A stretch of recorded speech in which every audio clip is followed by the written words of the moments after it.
Yeah, DB. Oh, just cleaning out the deadwood. Okay. Look, Mr. Cannell, I just can't afford to be without work right now, not even for a day. I've got a mother and 2 kid sisters. More good luck telegrams. Well, you know how it is. I've just got to keep on working, see? Sorry, sister. I was sent down here to clean house. I told you I can't use your column anymore. It's lavender and old lace. Send those other people in. I'll tell you what I'll do. I get $30 a week. I'll take 25, 20 if necessary. I'll do anything you say. It isn't the money. We're after circulation. What we need is fireworks. People are going to hit with sledgehammers. Start arguments. Oh, I can do that. I know this town inside out. Oh, give me a chance, All please. right, come in. Cashier's got your check. Who are these people? Gibbs, Frawley, Cunningham, Giles. Hey, your sister. Don't forget to get out your last column before you pick up your check.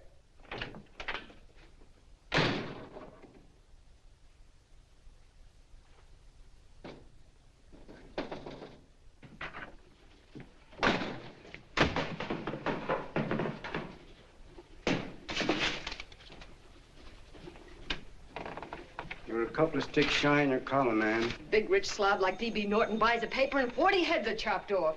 Did you get it, too? Yeah. You too? Oh, Joe. Oh, I'm sorry, darling.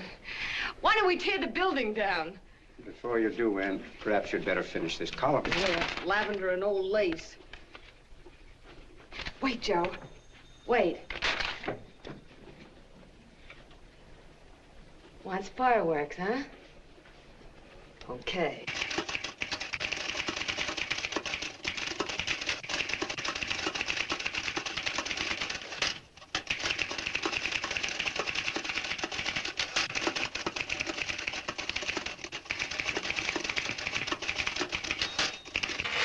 Here.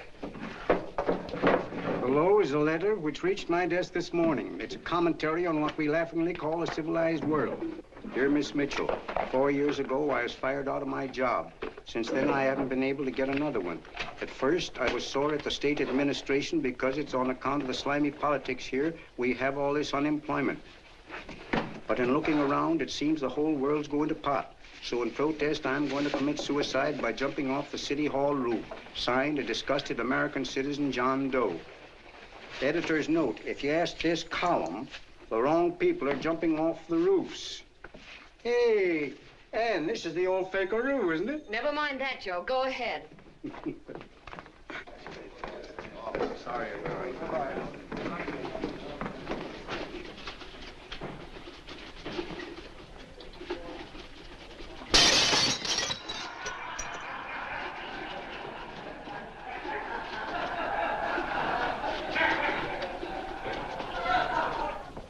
And it's because of the slimy politics that we have all this unemployment here. There it is. That's D.B. Norton's opening attack on the governor. Why, Jim, it's just a letter sent into a column. No, I can smell it. That's Norton. Good morning, gentlemen. Good morning, Governor. Morning, Governor. You're rather early. Governor, did you happen to see this in a new bulletin? Yes. I had it served with my breakfast this morning. Jim thinks it's D.B. Norton at work. Of course it is. Oh, come, Jim. That little item, D.B. Norton does things in a much bigger way. This is his opening attack on you, Governor. Take my word for it. What did he buy a paper for? Why did he engage a high-pressure editor like Cannell for? He's in the oil business. I tell you, Governor, he's after your scalp. All right, Jim, all right. Don't burst a blood vessel. I'll look into it. Will you get me Spencer of the Daily Chronicle, please? Yes, I saw it, Governor. If you ask me, that's a phony letter.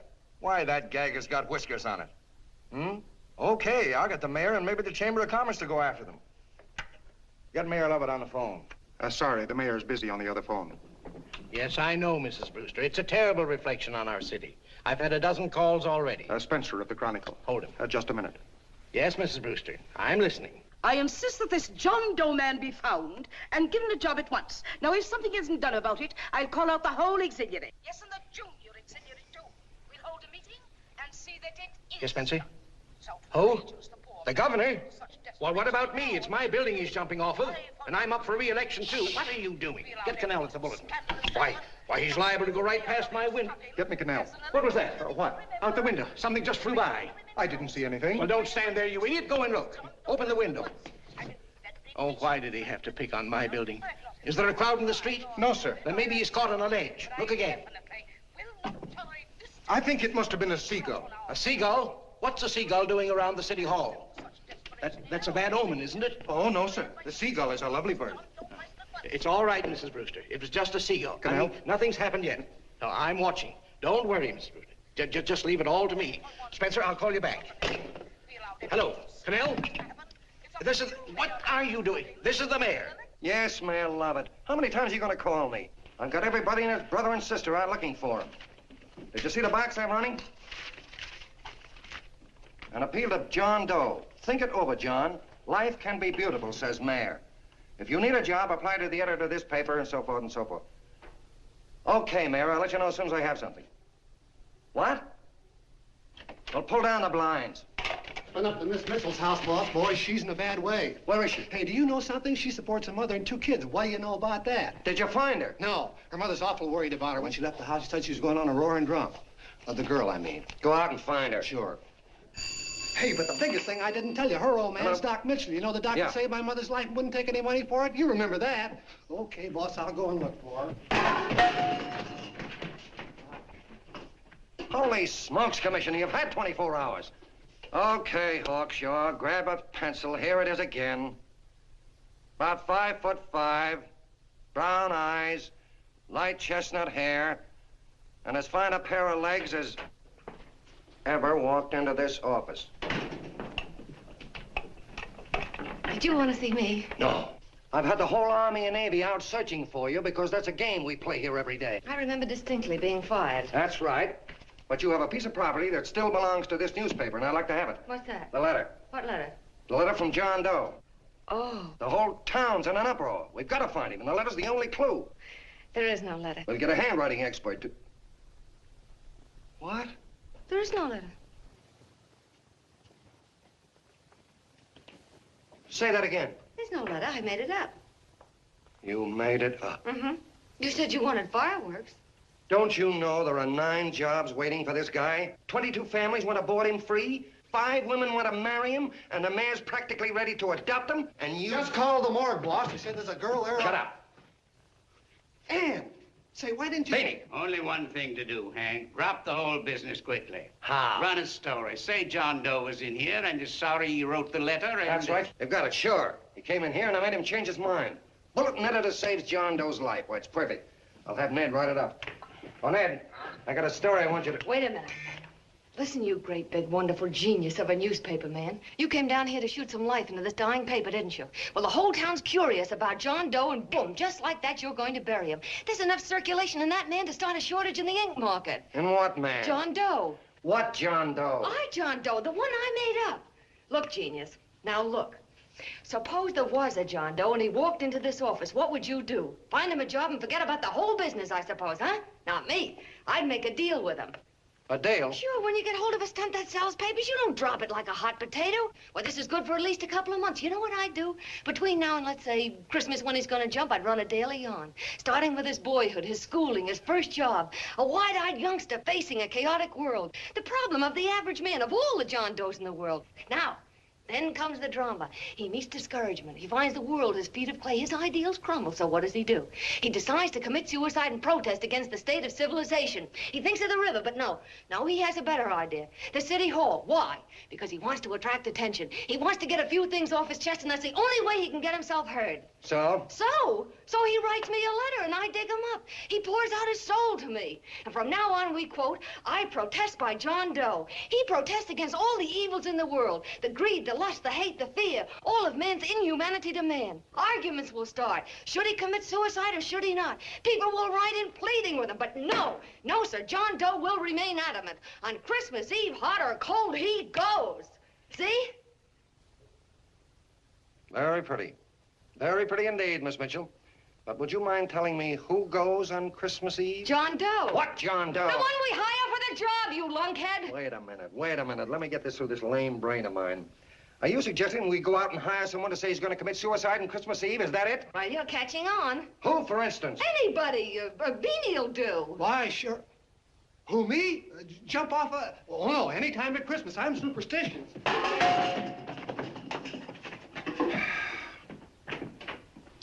Miss Mitchell, do me a favor. Will you go on out and get married and have a lot of babies, but Stay out of newspaper business. Better get that story in, Hank. It's getting late. You're supposed to be a smart guy. If it was raining $100 bills, you'd be out looking for a dime you lost someplace. Holy smokes, wasting my time listening to this mad woman. Look, Chief, look at the Chronicle is running on John Doe. They say it's a fake. Why, the no good that...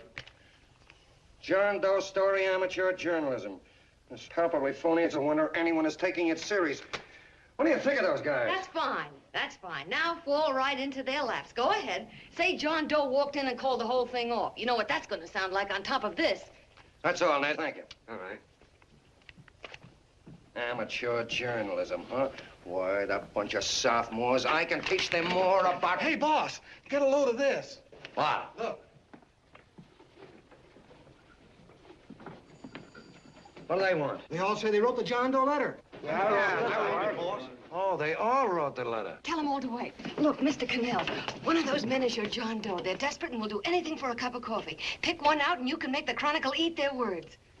I'm beginning to like this. If you ask me, Hank, you're playing around with dynamite. No. The gal's right. We can't let the Chronicle get the laugh on us. We've got to produce a John Doe now. Amateur journalism, huh? I'll show those guys. Sure, and there's no reason for them to find out the truth either, because naturally, I won't say anything. Okay, sister, you get your job back. Plus a bonus. What bonus? Or the bonus of $1,000 the Chronicle was going to pay me for this little document. You'll find it says that I, Ann Mitchell, hereby certify that the John Doe letter was created by me. I can read. Sorry. You think this is worth $1,000, do you? Oh, the Chronicle would consider it dirt cheap. Packs everything, including a gun. Okay, sister, you got yourself a deal. Now let's take a look at the candidates. The one we pick has got to be the typical average man. Typical American that can keep his mouth shut. Show me an American who can keep his mouth shut and I'll eat him. Okay, Beanie, bring him in one at a time.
Did you write that letter to Miss Mitchell? No, I didn't. What are you doing up here, then? Well, the paper says there were some jobs around loose. Thought there might be one left over. Had any schooling? Yeah, a little. What do you do when you work? I used to pitch. Baseball? Yeah, till the wing went bad. Where'd you play? Bush leagues, mostly. How about family? Got any family? No. Oh, just traveling through, huh? Yeah, me and a friend of mine. He's outside. Looks all right. It's perfect, a baseball player. What could be more American? I wish he had a family, though. Be less complicated without a family. Look at that face, it's wonderful. They'll believe him. Come on. What's your name? Willoughby. John Willoughby. Long John Willoughby, they called me in baseball. Would you like to make some money? Yeah, maybe. Would you be willing to say you wrote that letter and stick by it? I get the idea. Yeah, maybe. That's our man. He's made to order. I don't know. He don't seem like the kind of a guy that'd fall in line. When you're desperate for money, you do a lot of things, Mr. Cannell. He's our man, I tell you. He's fainted. Get the water quickly. Hurry up, Pop. Oh. Right here, sit down. You all right? Yeah, I'm all right. How many is that, 6?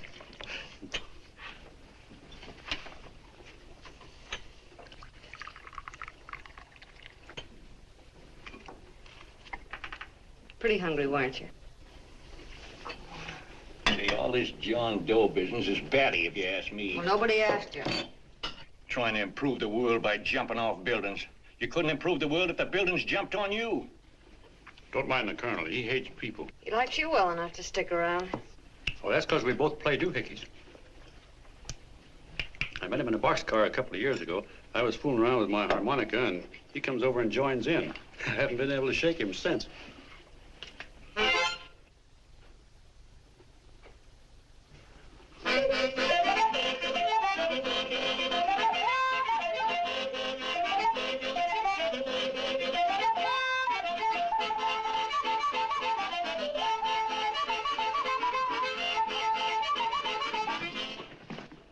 Here he is. No, you can't take pictures of him like that, eating a sandwich and with a beard. But he's going to jump off a building. Yes, but not because he's out of a job. That's not news. This man's going to jump as a matter of principle. Well, maybe you're right. We'll clean him up and put him in a hotel room under bodyguards. We'll make a mystery out of him. Did you speak to Mr. Norton? Thinks it's terrific. Says for us to go the limit. Wants us to build a bonfire under every big shot in the state. Oh, swell. Is that the contract? Yeah. What's he doing here? Friend of his. They play duets together. Duets? But can we trust him? Oh. I trust him. Oh, you trusted me. Well, that's fine. I suppose he trusts you, too. Oh, stop worrying. He's all right. Okay, but we don't want more than a couple of hundred people in on this thing. Now, the first thing I want is an exact copy of the John Doe letter in your own handwriting. I've got it already. Here. No, that's fine. Now, I want you to sign this agreement. It gives us an exclusive story under your name, day by day, from now until Christmas. On December 26th, you get one railroad ticket out of town. And the bulletin agrees to pay to have your arm fixed. That's what you want, isn't it? Yeah, but it's got to be by Bonesetter Brown. Okay, Bonesetter Brown goes. Here, sign it. Meanwhile, here's $50 spending money. That's fine. Beanie? Yes, boss. Take charge of him. Get him a suite at the Imperial and hire some bodyguards. Yeah, and some new clothes, Beanie. You think we better have him deloused? Yeah. Both of them? Yes, both of them, but don't let them out of your sight. Hey, Beanie, gray suit, huh? Yeah. Okay, fellas.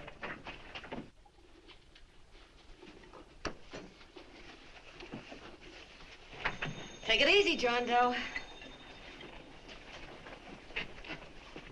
And you start pounding that typewriter. Oh, boy, this is terrific.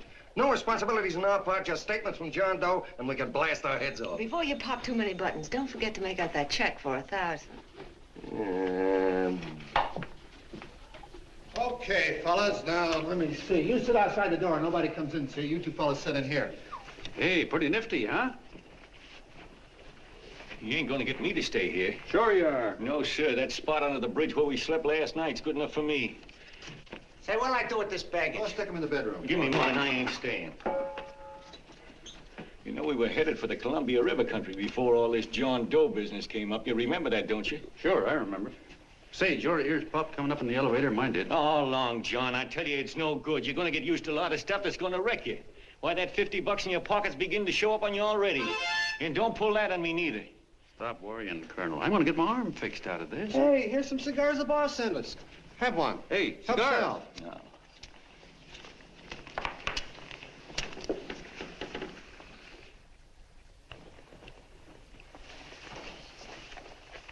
Say, I'll bet you even the major leaguers don't rate an outfit like this. Here, make yourself comfortable. Paper? I don't read no papers, and I don't listen to radios either. I know the world's been shaped by a drunken barber, and I don't have to read it. I've seen guys like you go under before. Guys that never had a worry. Then they got a hold of some dough and went goofy. The first thing that happens Hey, to a did you guy... get a load of the bedroom? No. The first thing that happens to a guy like that, he starts wanting to go into restaurants and sit down at a table and eat salads and cupcakes and tea. Boy, what that kind of food does to your system.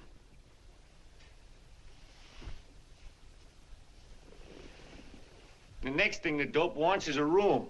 Yes, sir, a room with steam heat and curtains and rugs. And before you know it, he's all softened up and he can't sleep unless he has a bed. Hey, stop worrying, Colonel. $50 ain't gonna ruin me. I've seen plenty of fellas start out with $50 and wind up with a bank account. Hey, what's the matter with the bank account, anyway? And let me tell you, Long John, when you become a guy with a bank account, they got you. Yes, sir, they got you. Who's got him? The helots. Who? Hey, there's the City Hall tower I was supposed to jump off of. It's even higher than this. Who's got him? The helots. Woo! Hey, wait a minute! You're not supposed to jump till Christmas Eve. Do you want to get me in a jam? If it's going to get you in the jam, we'll do you a favor. I won't jump. And when they got you got no more chance than a road rabbit. Hey, who'd you say was going to get him? Say, is this one of those places where you ring if you want something? Yeah, just use the phone. Boy, I've always wanted to do this. Hey, Doc, look. Look, Doc. Give me that again, will you? Who's going to get him? The helots. Who are they? Listen, sucker, you ever been broke? Sure, mostly often. All right. You're walking along. Not a nickel in your jeans. You're free as the wind. Nobody bothers you. Hundreds of people pass you by in every line of business. Shoes, hats, automobiles, radios, furniture, everything. And they're all nice, lovable people. And they let you alone. Is that right? Then you get a hold of some dough, and what happens? All those nice, sweet, lovable people become helots. A lot of heels. They begin creeping up on you, trying to sell you something. They get long claws, and they get a stranglehold on you. And you squirm, and you duck, and you holler, and you try to push them away, but you haven't got a chance. They got you. First thing you know, you own things. A car, for instance. Now your whole life is messed up with a lot more stuff. You get license fees, and number plates, and gas, and oil, and taxes, and insurance, and identification cards, and letters, and bills, and flat tires, and dents, and traffic tickets, and motorcycle cops, and courtrooms, and lawyers, and fines, and 1,000,001 other things. And what happens? You're not the free and happy guy you used to be.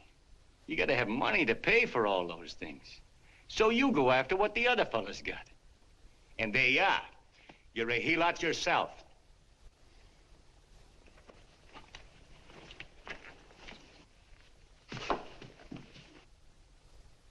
You win, Colonel. Here, take the 50. Go out and get rid of it. You bet I will, just as fast as I can. I'm gonna get some canned goods, a fishing rod, and the rest I'm gonna give away. Give away? Hey, get me a pitcher's glove. I gotta get some practice. Say, he's giving it away. I'm gonna get me some of that. Hey, come back here, you helot. Well, you send up 5 hamburgers with all the trimmings, 5 chocolate ice cream sodas, and 5 pieces of apple pie. No, apple with cheese. Yeah, thanks.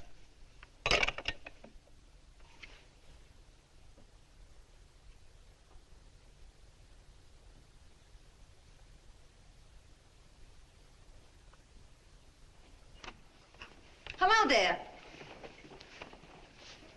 Well, well. If it isn't the man about town. All set, Miss Anne. Oh, yes. Let's go. Let's see, we want some action in these pictures. Action? That's good. No. This man's going to jump off a roof. Oh. Here, wait a minute. Let me comb your hair. Sit down. Yeah, that's better.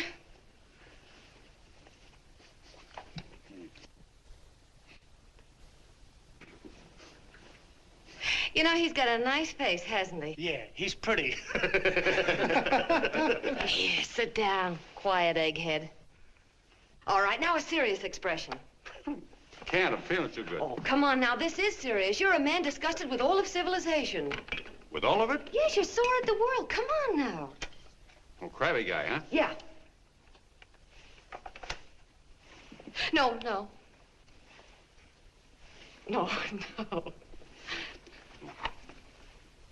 No, look. You don't have to smell the world. Well, all those guys in the picture Never mind those guys. All right, stand up.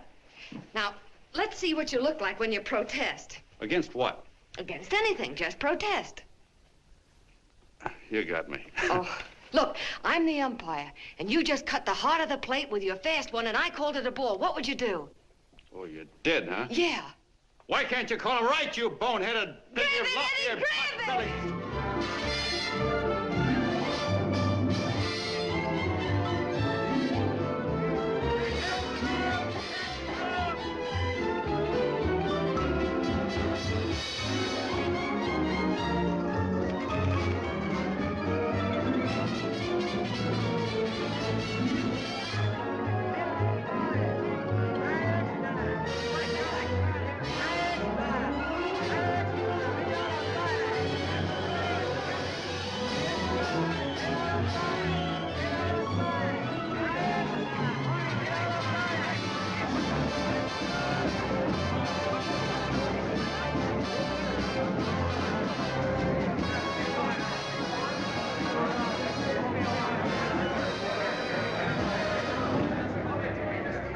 don't care whose picture they're publishing.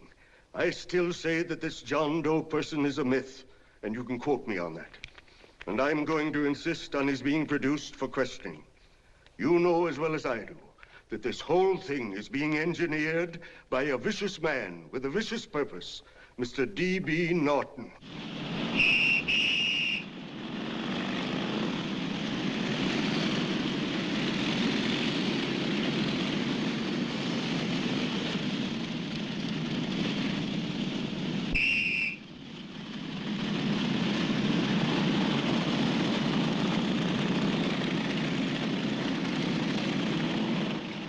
And Miss Mitchell are at the house, sir. Oh, they are? All right, come on. Personally, I think it's just plain stupidity to drop it. Now, you should see his fan mail, thousands. Why, it's going over like a house afire. What are you afraid of, Canal? It's doubled our circulation. Yeah, but it's got everybody sore. Ads are being pulled. The governor's starting a libel suit. What's more, they all know John Doe's a phony, and they insist on seeing Well, what about it? Let them see him. We'll go on one better. They can also hear him. You own a radio station, Mr. Norton. Why not put him on the air? Watch out for this damn DB. She'll drive you batty. Oh, Look, what? we can't let him get to this Bush League pitcher and start pumping him. Good night.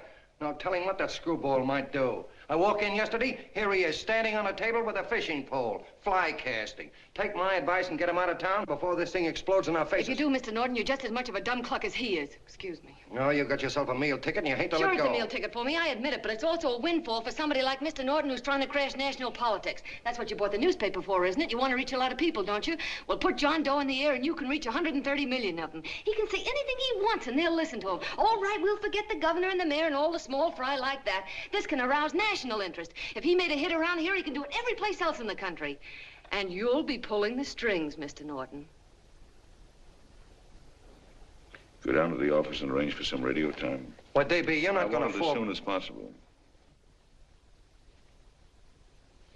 Okay. I just came in to get warm myself. Come on, let's go. Don't you go. I want to talk to you.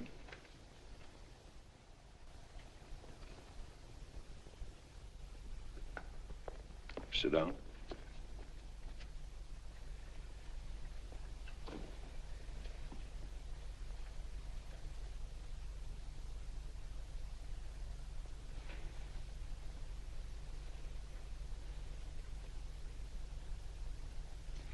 Hey, this John Doe idea was yours, huh? Yes, sir.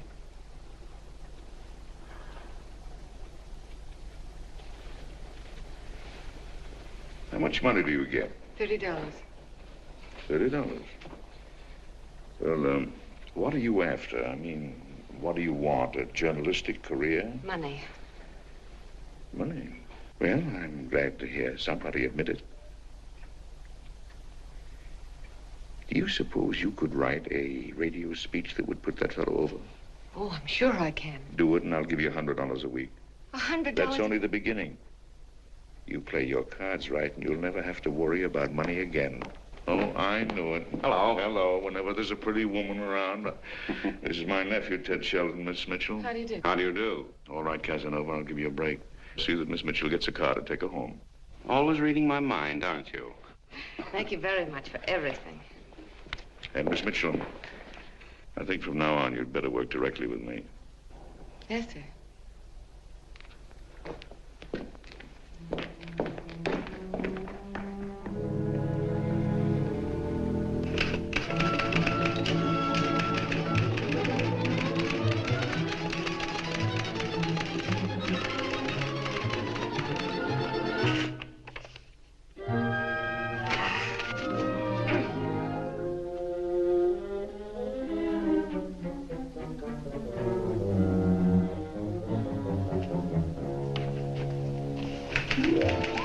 Hey!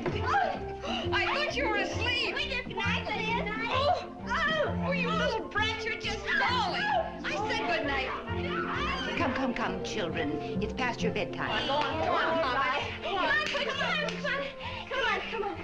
Now, get Pooch off the Stick your bed. fork through me. I'm done. I'll never get this speech right. Oh, yes, you will, Ann, dear. You're very clever. Yeah, I know. What are you looking for? Your purse, I need $10. What for? I gave you 50 just the other day. Yes, I know, dear, but Mrs. Burke had her baby yesterday. 9 pounds. And there wasn't a thing in the house. And then the community chest lady came. And the 50's all gone, huh? Who's the 10 for? The Websters. The Websters. You remember those lovely people your father used to take care of. I thought I'd buy them some groceries. Oh, Anne, dear, it's a shame those... You're marvelous, Ma. You're just like Father used to be. Do you realize a couple of weeks ago we didn't have enough to eat ourselves? Well, yes, I know, dear, but these people are in such need. And we have plenty now. If you're thinking of that $1,000, forget it. It's practically all gone. We owed everybody in town. Now, you just got to stop giving all your money away. Oh, Anne, dear.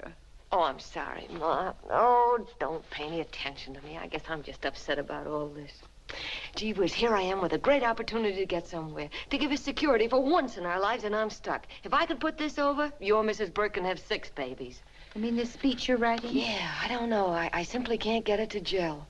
I created somebody who's going to give up his life for a principle. Hundreds of thousands of people are going to listen to him over the radio. And unless he says something that's sensational, it's just no good. Well, honey, of course, I don't know what kind of a speech you're trying to write, but judging from the samples I've read, I don't think anybody will listen. What? Darling, there's so many complaining political speeches. People are tired of hearing nothing but doom and despair on the radio. If you're going to have him say anything, why don't you let him say something simple and real, something with hope in it? If your father were alive, he'd know what to say. Oh, yeah. Father certainly would. Wait a minute.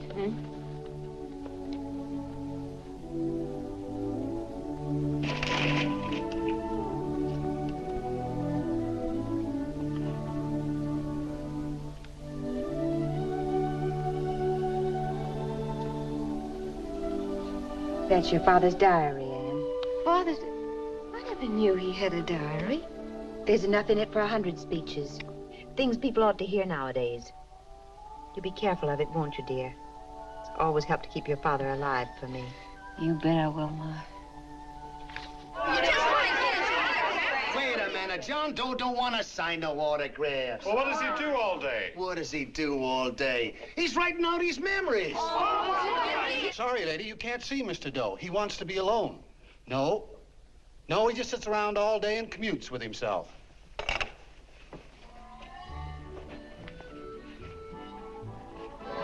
Oh!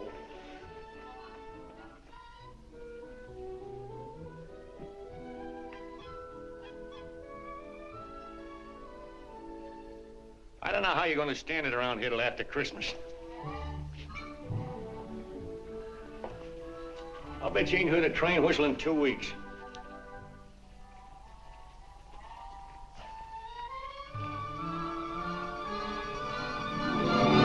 Steve, right!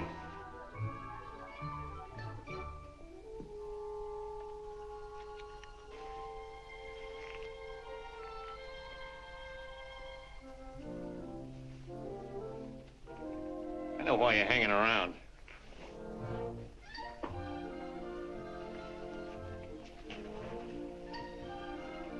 You're stuck on the girl.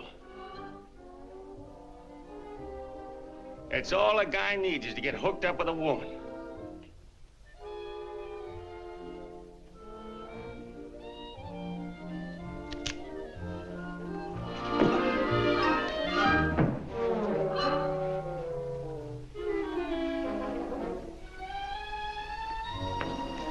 What was that, a single?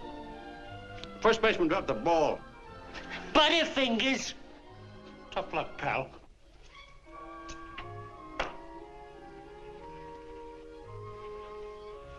Guy has a woman on his hands. First thing he knows, his life is balled up with a lot more things. Furniture and...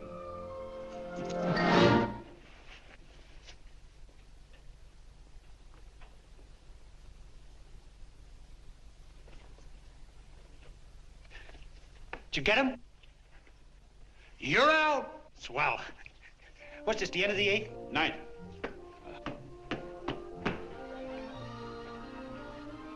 Hey, Beanie, there's a couple of mugs in the Chronicle snooping around out here. Huh. Come on, Angel Face. Gangway.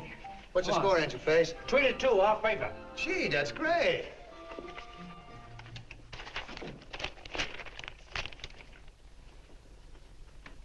Hey, you got swell form there. Must have been a pretty good pitcher. Pretty good. Say, I was just about ready for the major leagues when I chipped a bone in my elbow. I got it pitching a 19-inning game. 19? Yeah. There was a major league scout there watching me, too. And he came down after a game with a contract.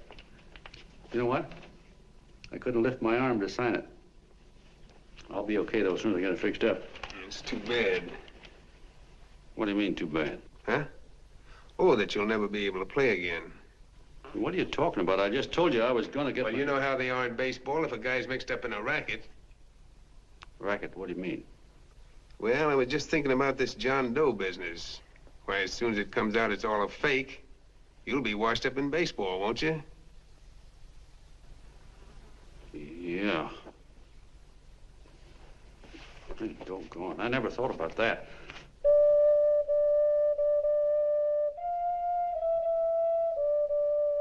Gosh.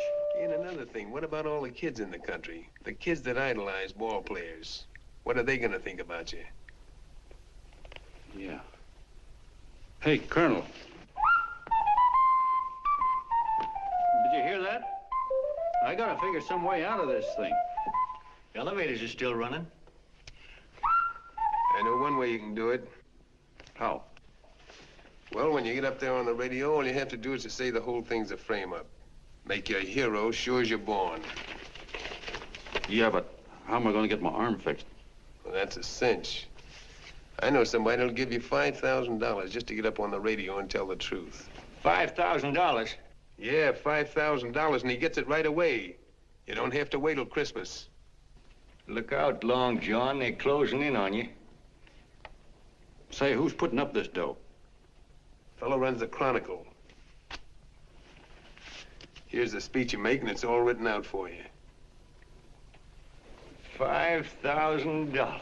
Holy mackerel, I can see the helots coming, the whole army of them. It's on the level.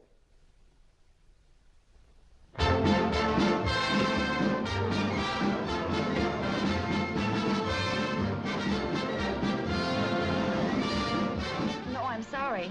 Tickets for the broadcast are all gone. Phone the bulletin. Sorry, no more tickets left.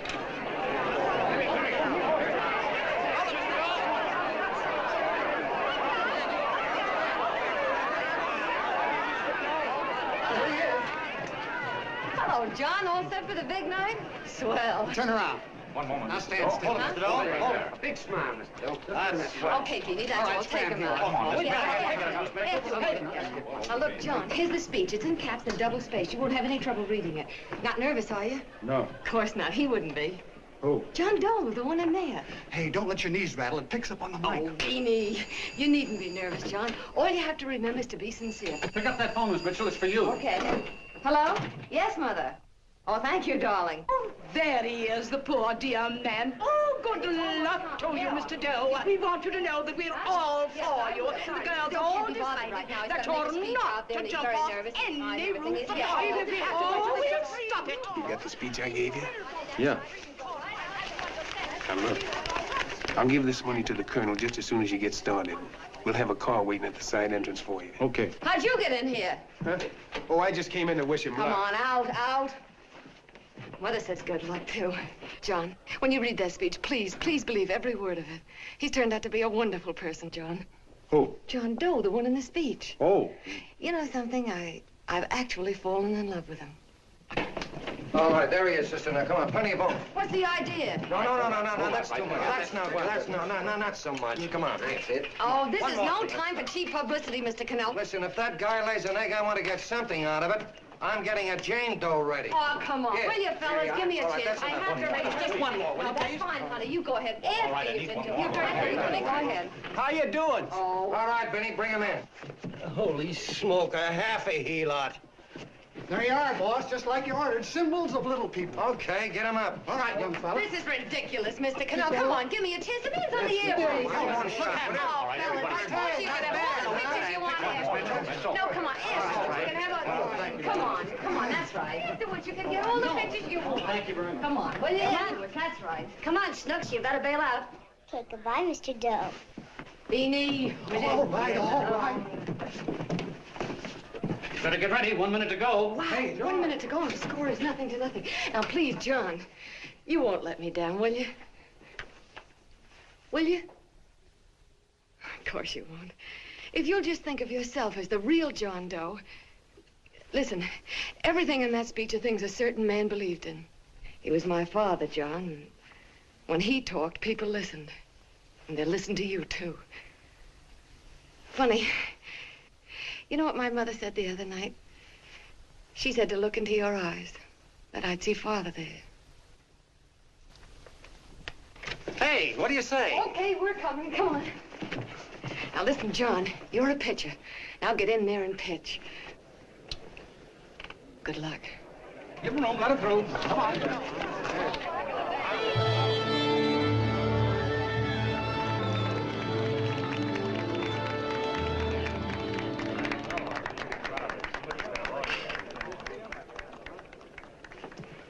Hey, let's get out of here. There's the door right there. Hey, what are you doing here? That's what I'd like to know. Come on, out. Hey, he's a friend of mine. Never mind, let him alone. He's all right. I'll be right over there pulling for you. No, John, over here.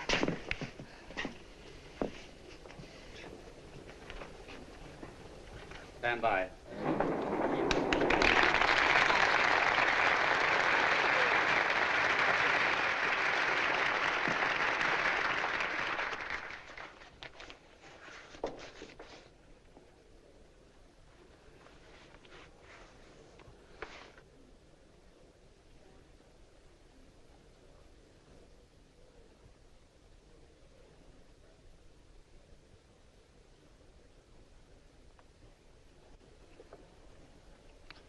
Phone the Chronicle. Tell them to start getting those extras out.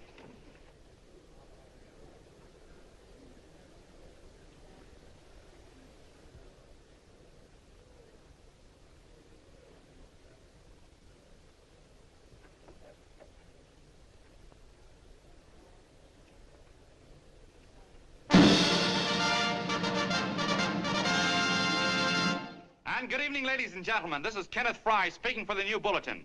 Tonight we give you something entirely new and different.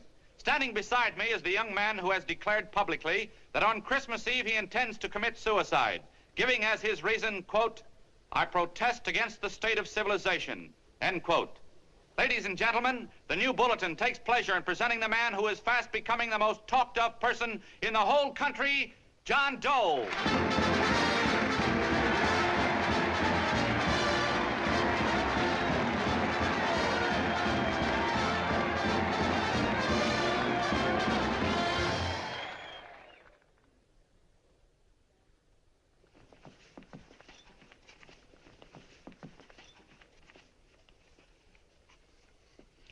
Ladies and gentlemen, I am the man you all know as John Doe. I took that name because it seems to describe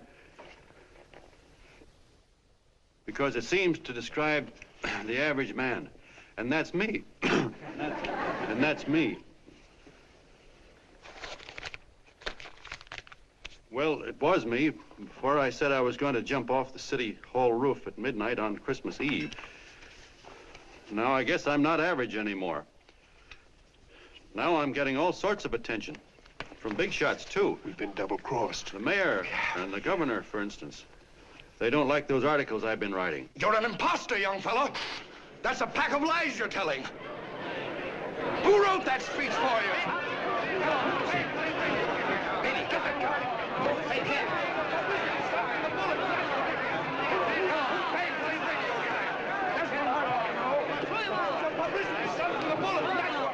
Spencer. Ladies and gentlemen, the disturbance you just heard was caused by someone in the audience who tried to heckle Mr. Doe. The speech will continue.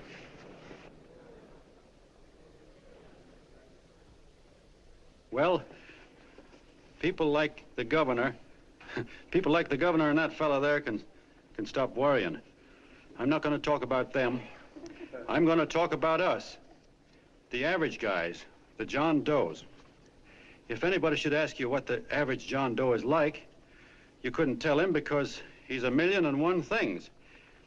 He's Mr. Big and Mr. Small. He's simple and he's wise. He's inherently honest, but he's got a streak of larceny in his heart. He seldom walks up to a public telephone without shoving his finger into the slot to see if somebody left a nickel there.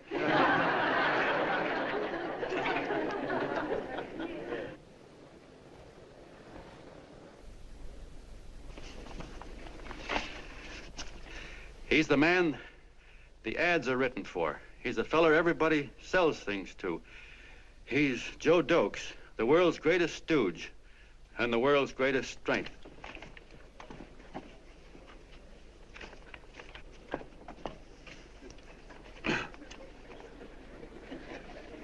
Yes, sir. Yes, sir, we're a great family, the John Does. We are the meek who are supposed to inherit the earth. You'll find us everywhere. We raise the crops, we dig the mines, work the factories, keep the books, fly the planes, and drive the buses. And when a cop yells, "Stand back there, you," he means us, the John Does. Well, what kind of a speech is that? Didn't you read it? We've existed since time began. We built the pyramids. We saw Christ crucified, pulled the oars for Roman emperors, sailed the boats for Columbus, retreated from Moscow with Napoleon, and froze with Washington at Valley Forge. Yes, sir. We've been in there dodging left hooks since before history began to walk. In our struggle for freedom, we've hit the canvas many a time, but we always bounce back because we're the people, and we're tough.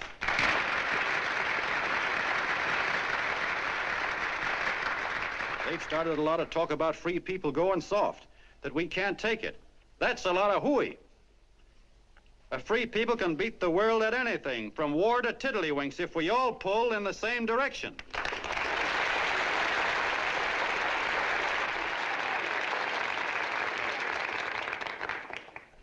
I know a lot of you are saying, "What can I do? I'm just a little punk. I don't count." Well, you're dead wrong. The little punks have always counted, because in the long run, the character of a country is the sum total of the character of its little punks.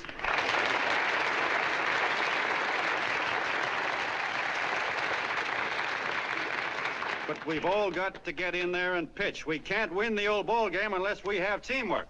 And that's where every John Doe comes in. It's up to him to get together with his teammate. And your teammate, my friends, is the guy next door to you.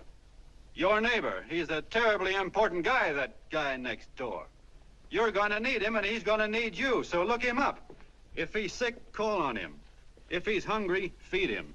If he's out of a job, find him one. To most of you, your neighbor is a stranger, a guy with a barking dog and a high fence around him. Now, you can't be a stranger to any guy that's on your own team. So tear down the fence that separates you. Tear down the fence, and you'll tear down a lot of hates and prejudices. Tear down all the fences in the country, and you'll really have teamwork.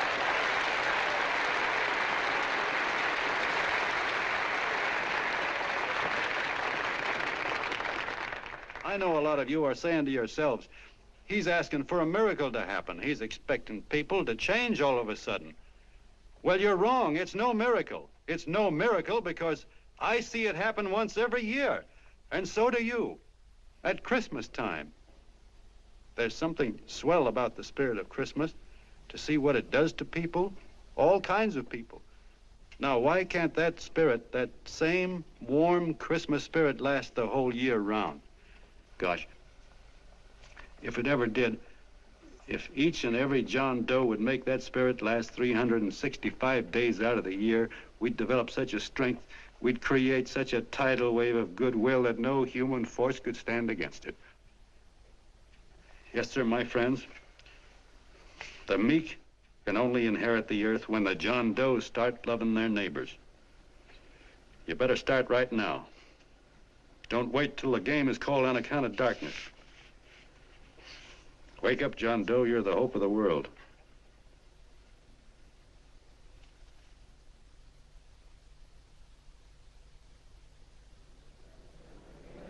John, you're a wonder.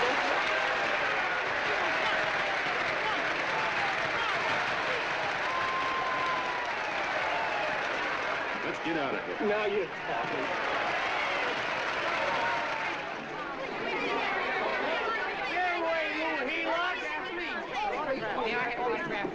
Please, hey!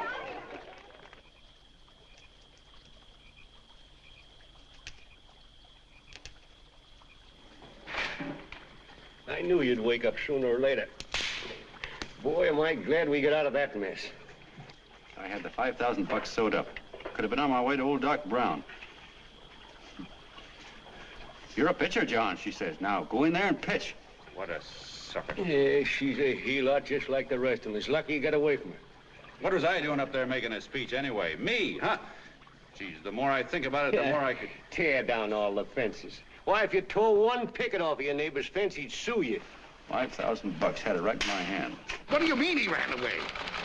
Well, go after him, find him. That man is terrific.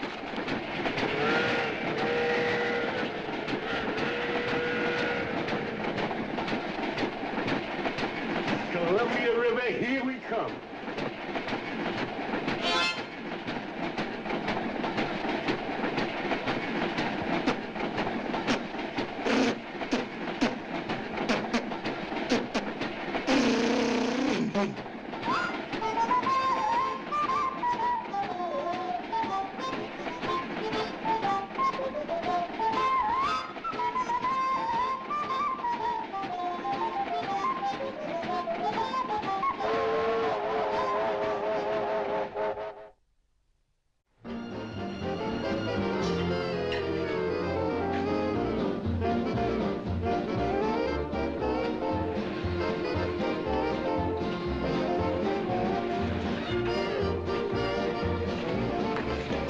Jitterbugs.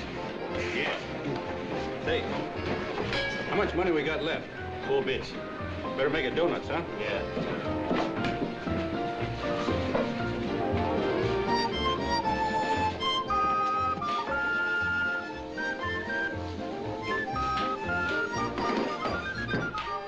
What'll it be, gents? Have you got a couple of steaks about that big and about that thick? Yeah, with hash brown potatoes and tomatoes and apple pie and ice cream and coffee. And donuts, I know. Hey, Ma, Seekers, a pair. Fingers a pair coming up. Glad he took the tea out of that.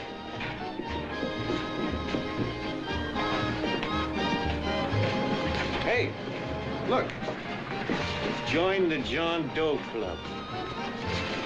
John Doe Club?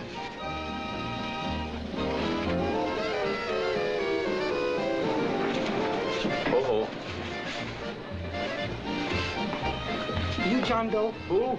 John Doe. Ah, you need glasses, buddy. Oh, but gee, it's a spitting image of John Doe. Yeah, but his name is Willoughby. Oh, John Willoughby. I'm a baseball player. Sure. Oh, no, I'd know that voice anyway. You can't kid me.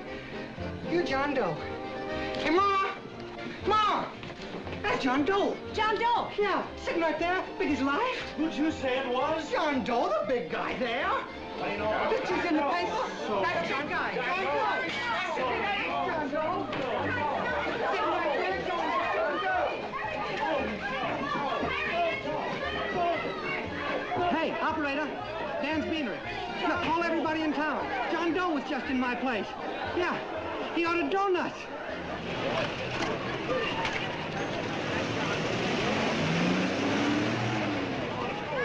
John Doe. Let's see John Doe.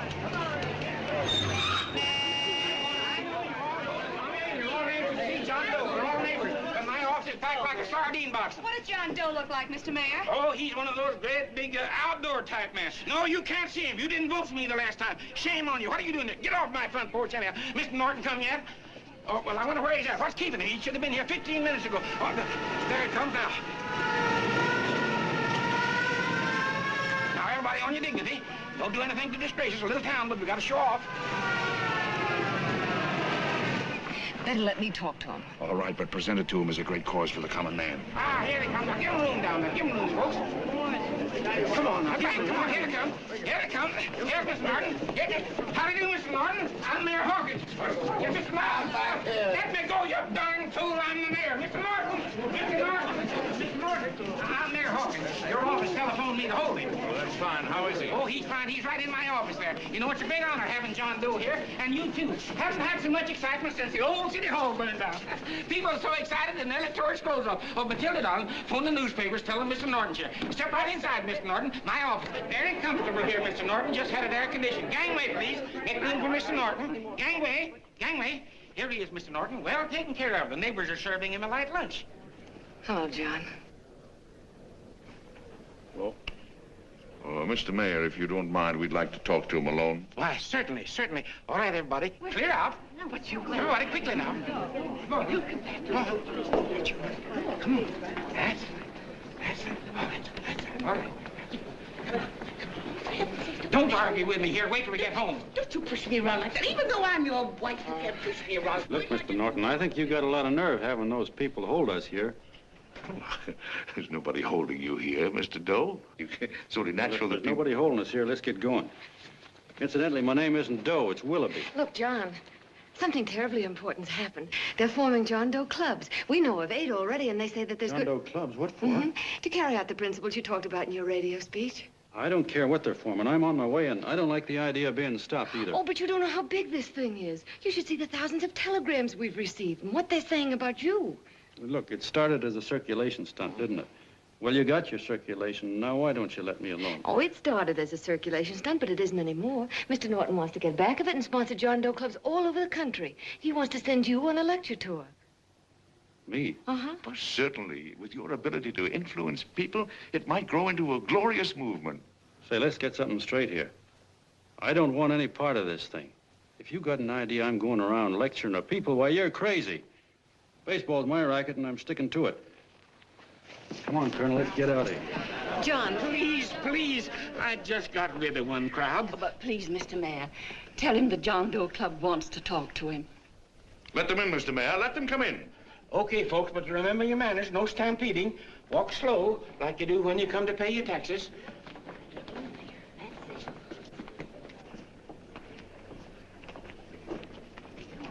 Okay. All right, give me a chance. Come right in. My name's Bert Hansen, Mr. Doe. I'm the head soda jerker at Schwabacker's drugstore. Well, sir, you see, me and my wife, we heard your broadcast, and we got quite a bang out of it. Especially my wife. Kept me up half the night saying, that man's right, honey. The trouble with the world is nobody gives a hoot about his neighbor.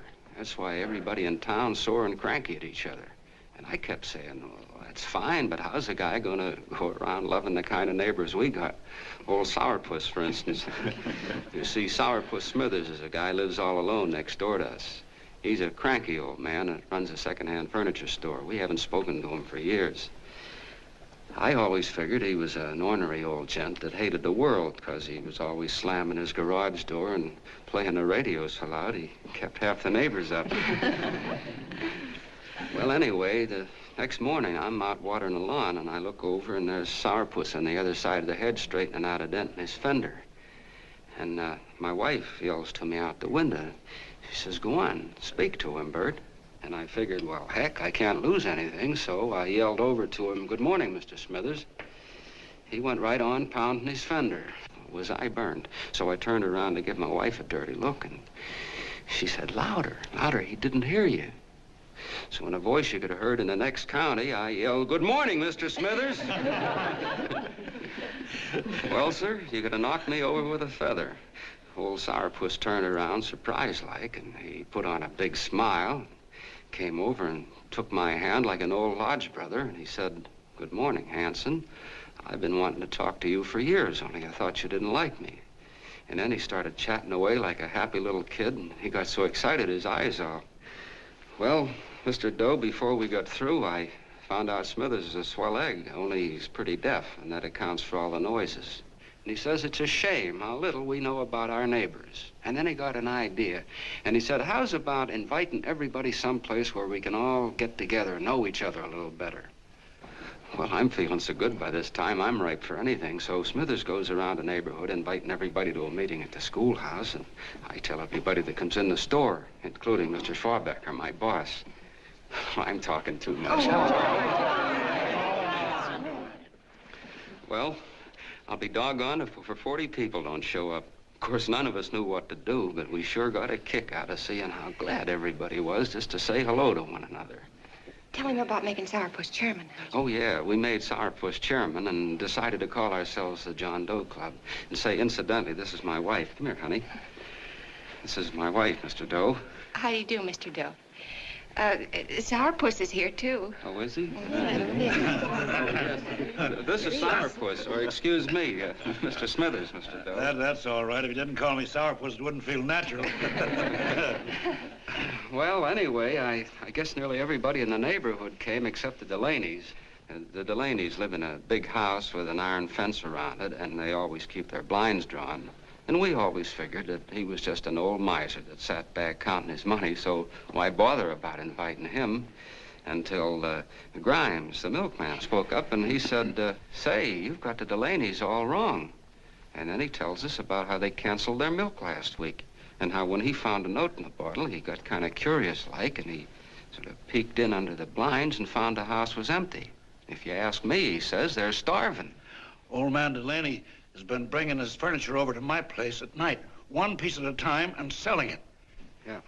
And, well, sir, a half dozen of us ran over there to fetch him, and we brought him to the meeting. And what a reception they got. Why, everybody shook hands with him and made a fuss over them, and, well, finally, Mr. and Mrs. Delaney just sat right down and cried. And then we started to find out about a lot of other people. Yeah, sure. Well, you know Grubel, for instance. Grubel's here. See? Yeah, that's a... Of course, you don't know Grubel, but he's the man that everybody figured was the worst no-account in the neighborhood because he was living like a hermit and nobody would have anything to do with him. That isn't little Murphy. The postman told us the truth. Why, Grubel, he says, he lives out of garbage cans because he won't take charity, because it'd ruin his self-respect, he says. Just like you said on the radio, Mr. Doe. Well, sir, about a dozen families got together and gave Grubel a job watering their lawns. Isn't that wonderful? And then we found jobs for 6 other people, and they've all gone off for relief. Yeah, and my boss, Mr. Schwabecker, made a job in his warehouse for old man Delaney. And he gave you that $5 raise. Yeah, wasn't that swell? Why, Bert, I feel slighted. I'd like to join, but nobody asked me. I'm sorry, Mayor, but we voted that no politician could join. Just the John Does of the neighborhood, because you know how politicians are. Well, the reason we wanted to tell you this, Mr. Doe, was just to give you an idea of what you started. And from where I'm sitting, I don't see any sense in you jumping off any building. No. Well, thank you for listening. Goodbye, Mr. Doe. You're a wonderful man, and it strikes me you can be mighty useful walking around for a while. Hey, goodbye, Mr. Doe. Goodbye, Mr. Doe.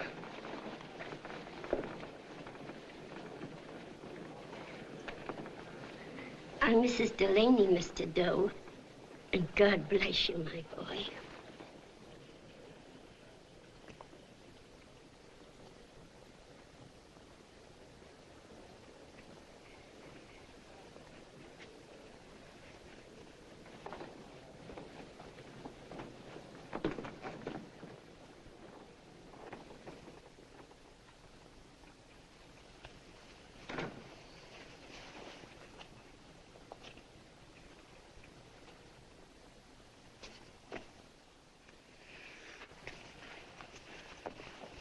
Gee whiz, I'm all mixed up.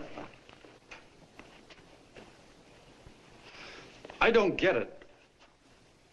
Look, all those swell people think I'm going to jump off a building or something. I never had any such idea. Gosh. The fellow'd have to be a mighty fine example himself to go around telling other people how to... Say, look, what happened the other night was on account of Miss Mitchell here. She wrote the stuff. Don't you see what a wonderful thing this can be? But we need you, John. You're hooked. I can see that right now. They got you. Well, I'm through.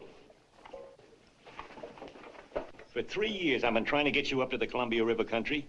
First, it was your glass arm. Then it was the radio. And now it's the John Doe clubs. Well, I ain't waiting another minute. Gangway, you helots. Hey, Colonel, wait a minute. Oh, please. Hey, Colonel! I want you personally to go along with John Doe and Miss Mitchell and handle the press and the radio. Me? Yes, I don't want to take any chances. And Johnson. Yes, Stevie? Your crew will do the mop-up job. They'll follow John Doe into every town, see that the clubs are properly organized and the charter's issued. Right. There are only 8 flags up there now. I want to see that map covered before we get through.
fire.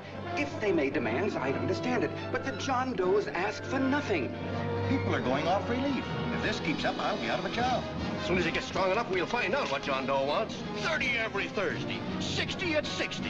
Who knows what? I'm sorry, boss. They just won't let anybody talk politics to them. It's crazy. We've got to get to them. They represent millions of voters.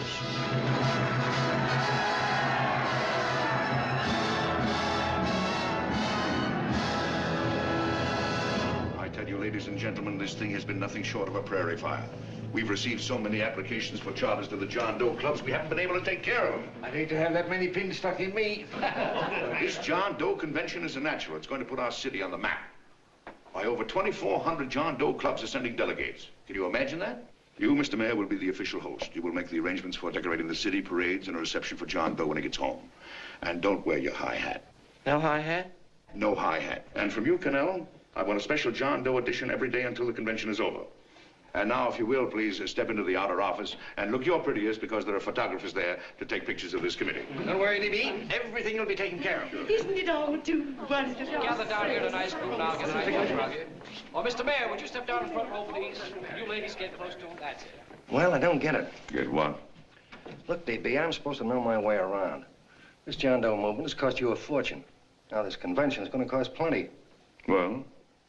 Well, I'm stuck with 2 and 2, and I'm a sucker if I can make 4 out of it. Where do you come in? You'll have the satisfaction of knowing that my money has been spent for a worthy cause. I see. I better stick to running the paper, huh? I think maybe you better had.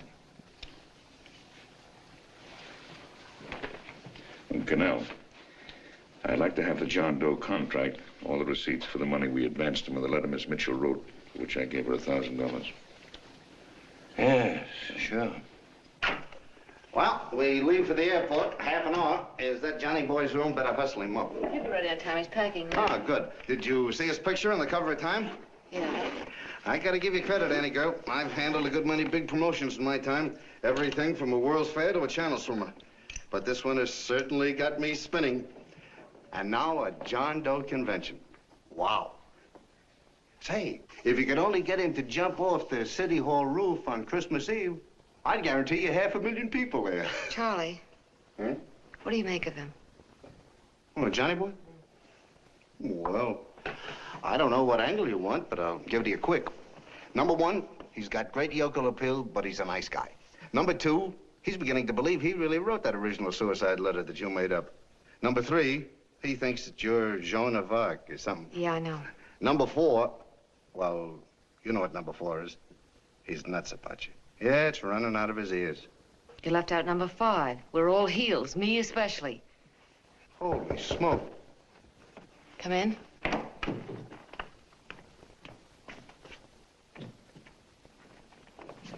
Small pack. Good. I'll go and get Beanie Boy. Okay, Charlie boy.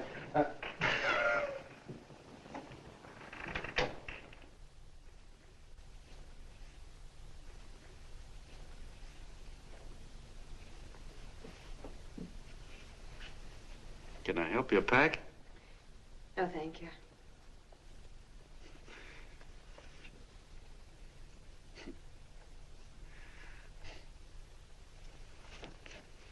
Do you care if I sit down out here? No.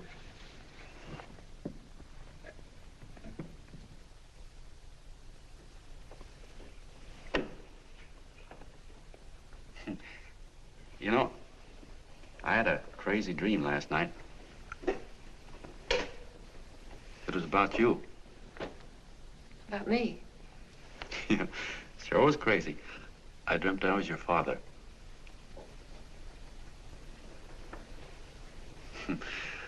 There was something I was trying to stop you from doing.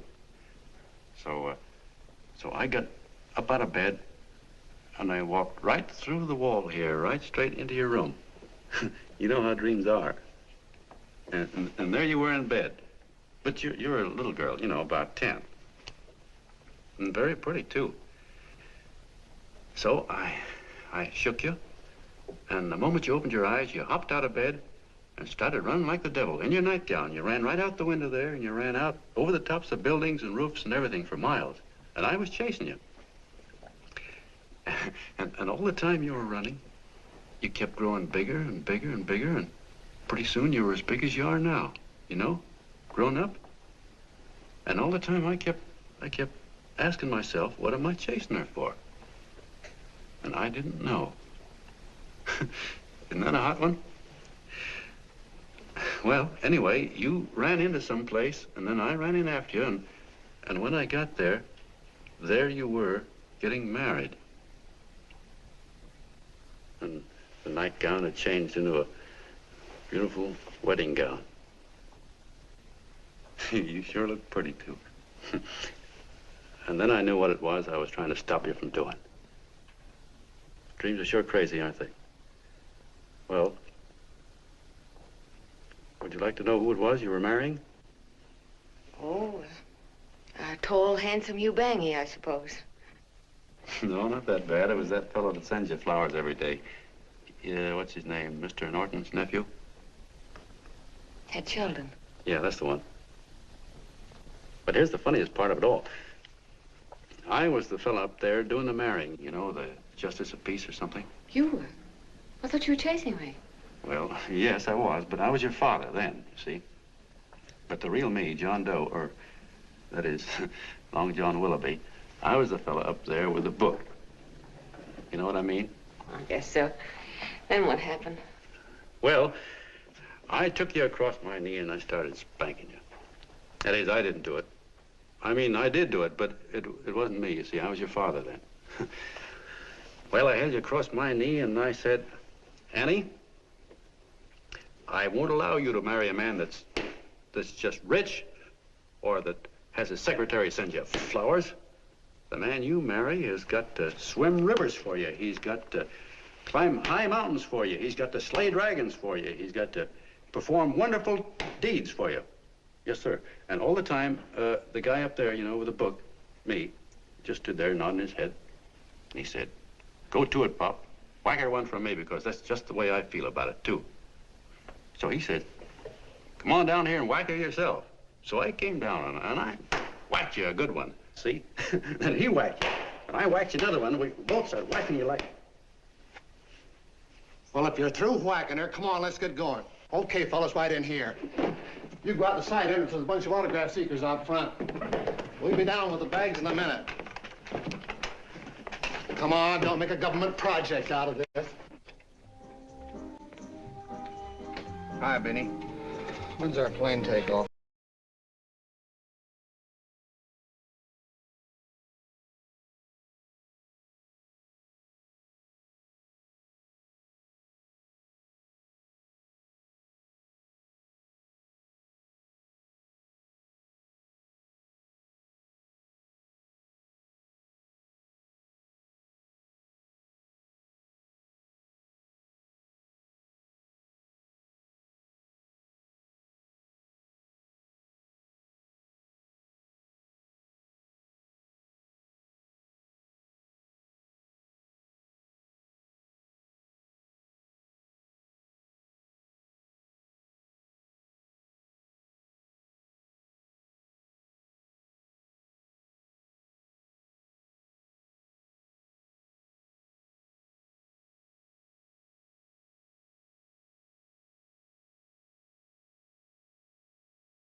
All aboard, folks.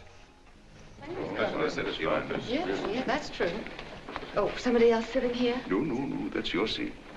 And this is your coat. Mine? A little token of appreciation. Oh. Oh, it's beautiful, D.B. Well, I don't quite know what to say. Well, don't say anything at all. Just sit down. Oh.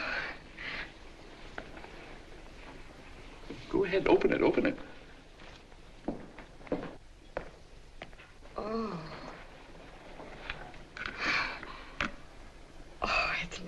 late. And a new contract goes with it. Well, come on, spring it. You've got something on your mind. It must be stupendous. You know, that's what I like about it. Right to the point, like that. All right, Practical Annie, here it is. Tomorrow night, before a crowd of 15,000 people and talking over a nationwide radio hookup, John Doe will announce the formation of a third party. A third party? Yes, the John Doe Party, devoted entirely to the interests of all the John Does all over the country, which practically means 90% of the voters. He will also announce the third party's candidate for the presidency, a man whom he personally recommends, a great humanitarian, the best friend the John Does have. Mr. D.B. Norton. Yes.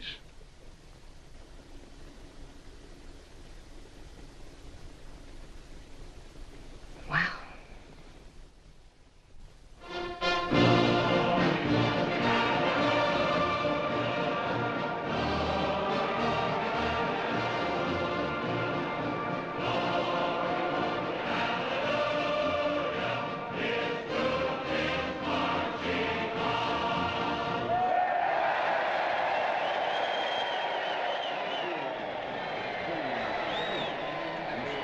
And although the opening of the convention is hours off, the delegates are already pouring into the ballpark by the droves, with lunch baskets, banners, and petitions asking John Doe not to jump off any roof. No matter how you look at it, it's still a phenomenal movement. These John Does, or the hoi polloi, as you've heard people call them, have been laughed at and ridiculed, but here they are, gay and happy, having traveled thousands of miles, their expenses paid by their neighbors, to come here to pay homage to their hero, John Doe. And in these days of wars and bombings, it's a hopeful sign that a simple idea like this can sweep the country. An idea based on friendliness, on giving and not taking, on helping your neighbor and asking nothing in return. And if a thing like this can happen, don't let any of your grumbling friends tell you that humanity is falling apart. This is John B. Hughes signing off now and returning you to our main studio until 9 o'clock, when the convention will officially open. Oh, John, come in. Say, I'm kind of... It's raining out a little. That's all right. It's good to see you. Sit down. Thanks.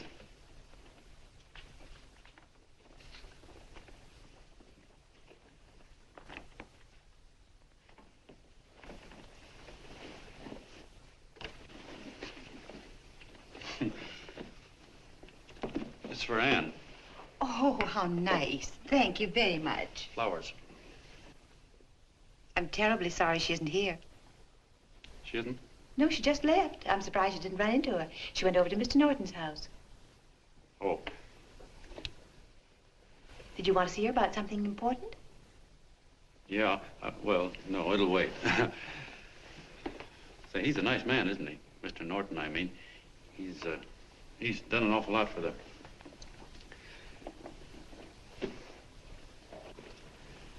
Well, say, my coat's pretty wet, and I'm afraid I might have wet the couch a little.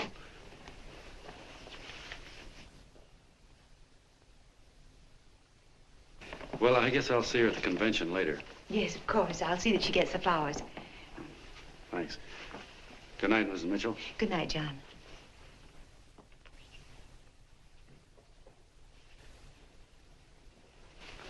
Say, Miss Mitchell, I'm kind of glad Anne isn't here. You see, I came over here hoping to see her alone, and kind of hoping I wouldn't, too, you know what I mean? There was something I wanted to talk to her about. But, well, it'll wait, I guess. Good night. Good night, John. Say, look, Mrs. Mitchell, have you ever been married? Oh, I'm sure you have. Gosh, that's pretty silly. I guess you must think I'm kind of batty. Well, I guess I'd better be going at that. John, my husband said, I love you. Will you marry me? You did? What happened? I married him. Well, yeah, that's what I mean, see? It was easy as all that, huh? Uh-huh. Yeah, but look, Mrs. Mitchell, you know, I love Ann, and it's going to be awfully hard for me to say it because, well, you know, she's so wonderful. And, well, the best I ever was a Bush League pitcher. And, you know, I think she's in love with another man, the one she made up. You know, the real John Doe. Well, that's pretty tough competition. I bet you he'd know how to say it all right. On me, I get up to it and around it and in back of it, but I never get right to it. You know what I mean? So the only chance I've got is, well, if somebody could kind of give her a warning, sort of prepare her for the shock. You mean you'd like me to do it? Hmm? Well, I was thinking, yeah, you know, sort of break the ice. Of course I will, John. Gee, well, thank you, Mrs. Mitchell. Hey, you're okay.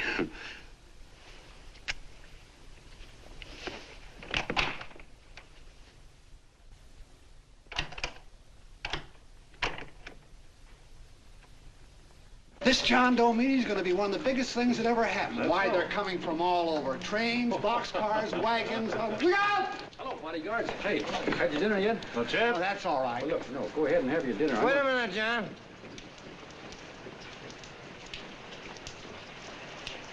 Hello, Mr. Connell. How are you, John?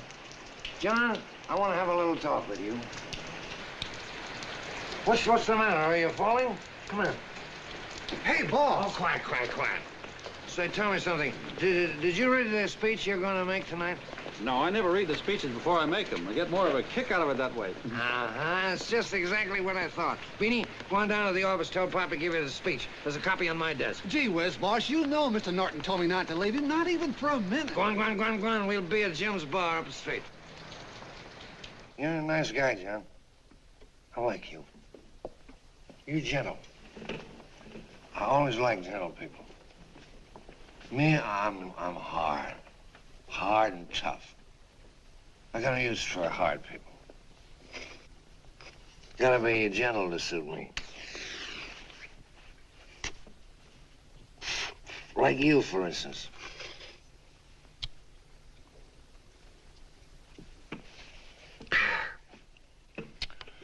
Yep, I'm hard.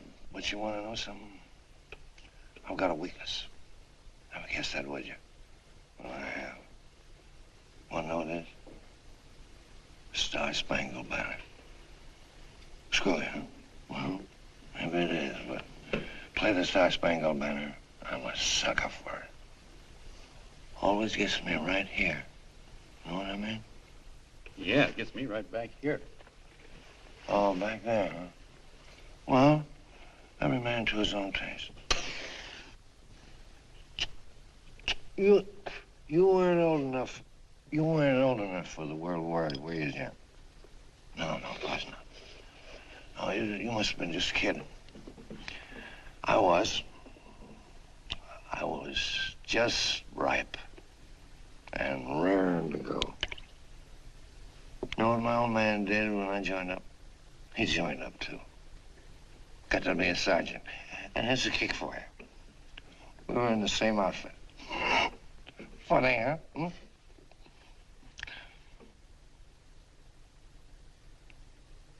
He was killed, John. I saw him get it. I was right there, and I saw it with my own eyes.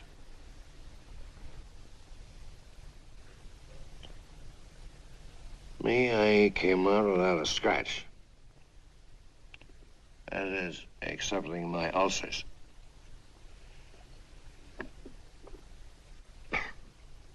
I should be drinking milk, you know. This stuff is poison. Hey, Tubby.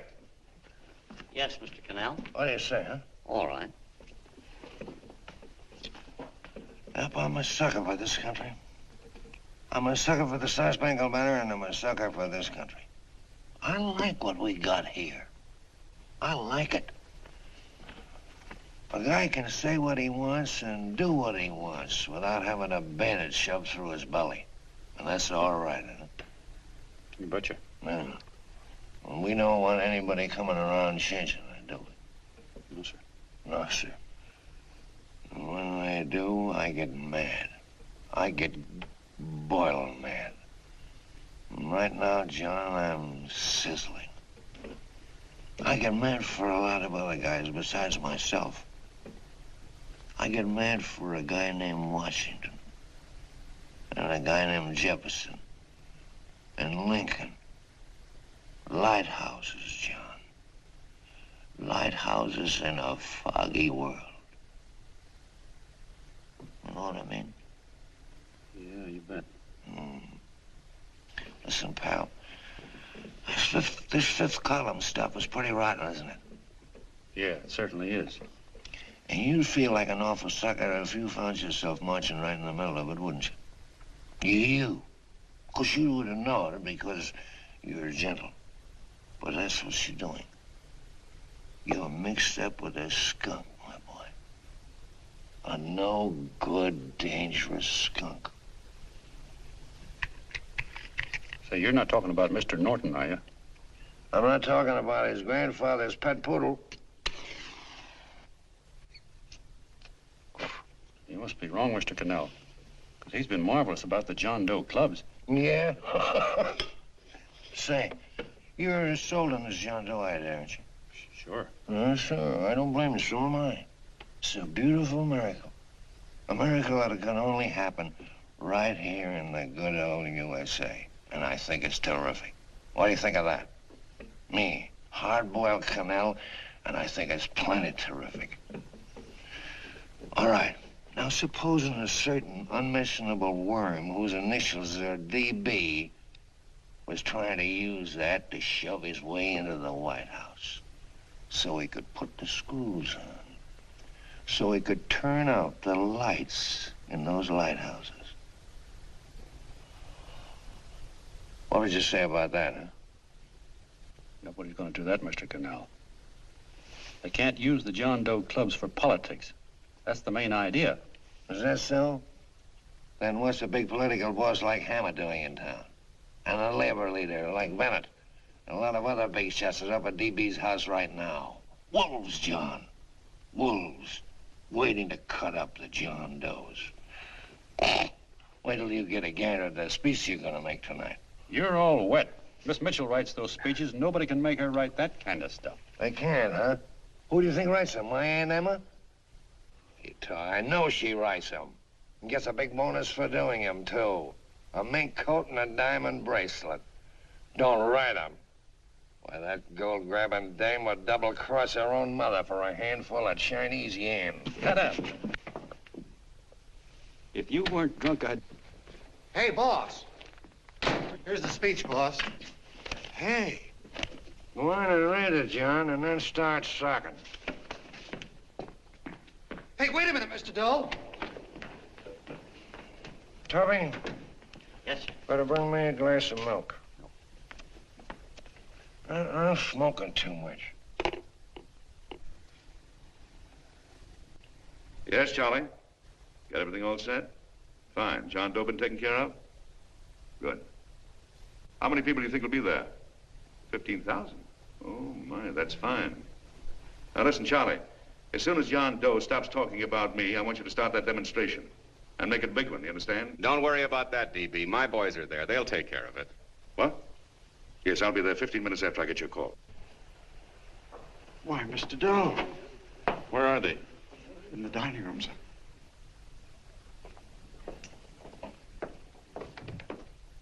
Now, gentlemen, I think we're about ready to throw that great big bombshell. Yeah, well, it's about time. Even a conservative estimate shows that we can count on anywhere between 10 and 20 million John Doe votes. Now, add to that the labor vote that Mr. Bennett will throw in, and the votes controlled by Mr. Hammett and the rest of you gentlemen in your own territories, and nothing can stop us. As I said before, I'm with you, providing you can guarantee the John Doe vote. Don't worry about that. You can count on me on one condition. Little Bennett's got to be taken care of. Didn't I tell you that everybody in this room would be taken care of? My agreement with you gentlemen stands. I'm with you, DB, but I still think it's a very daring thing we're attempting. These are daring times, Mr. Barrington. We're coming to a new order of things. There's too much talk been going on in this country. Too many concessions have been made. What the American people need is an iron hand. You're right. That's true. You're quite right, Levy. Discipline. Right. And now, may I offer a little toast to Miss Ann Mitchell, the brilliant and beautiful lady who is responsible for all this. Miss Mr. Norton, I'd like to talk to you alone for a minute. Oh, Miss Mitchell has something to say to us. That's fine.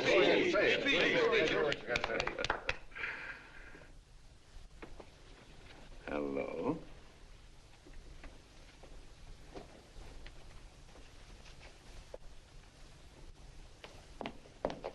John, I'm so glad to see you. I was terribly worried. Did you write this? Yes, I did, John, but I had no idea what was going on. You didn't? No.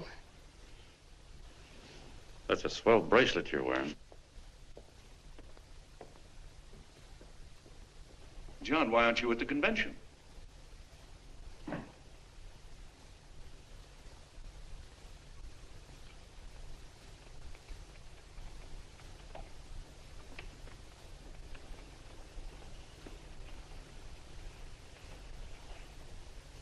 Is there anything wrong?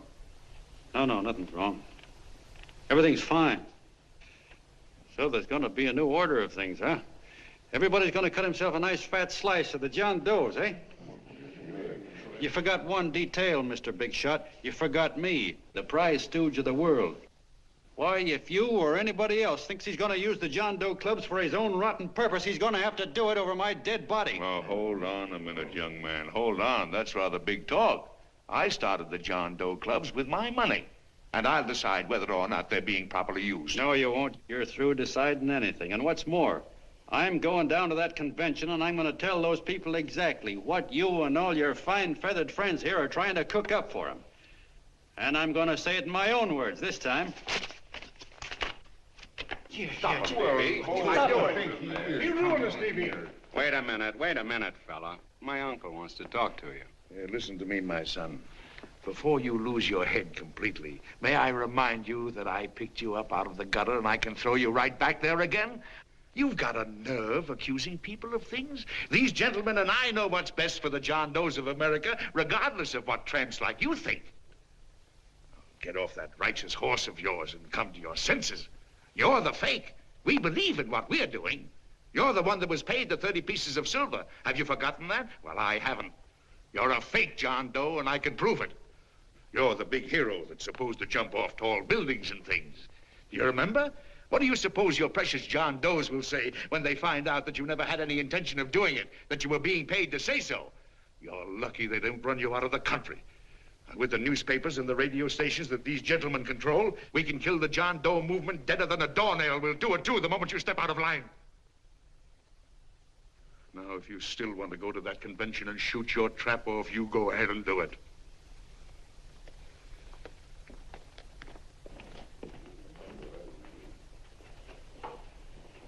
You mean to tell me you'd try to kill the John Doe movement if you can't use it to get what you want? You bet your bottom dollar we would.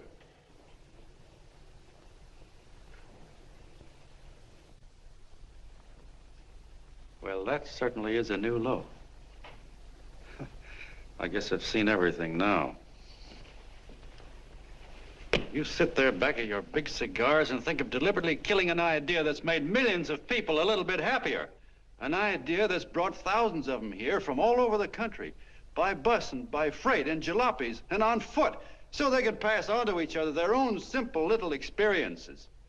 Why, look, I'm just a mug and I know it, but I'm beginning to understand a lot of things.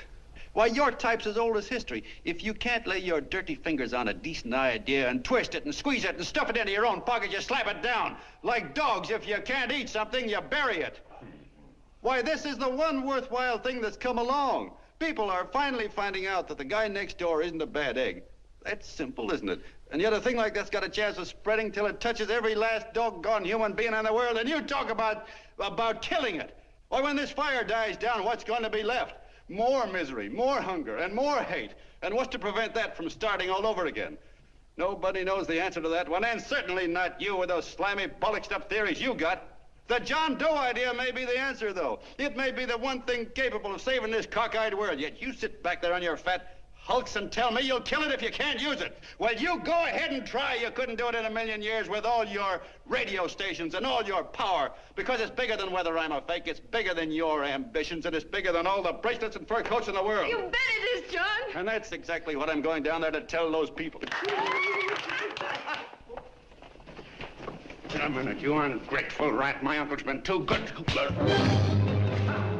Getting away. Give me the bullet. John! I've always told you, D.B., you're playing with dynamite. Which way? All right, now, girl, get away. Before he gets through tonight, he'll rule us all. Now, stop him cold. Don't worry, I've been ready for this. John! Oh, John, please listen to me. Please, I can explain everything, John. I didn't know what they were going to do. Let me go with you, John. John, please. Go ahead, driver. The ballpark. Explain it to you, John. Please let me go with you. Please. John!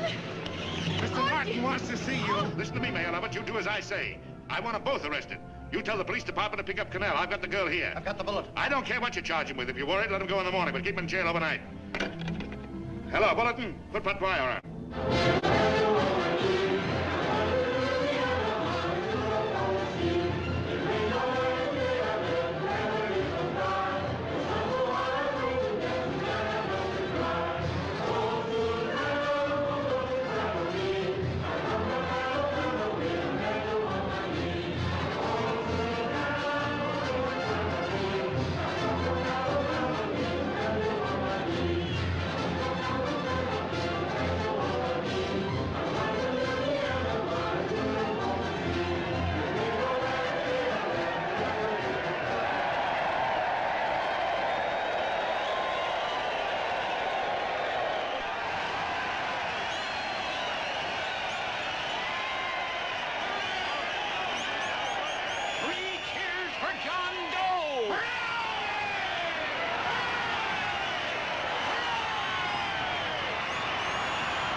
Gentlemen, one moment, John.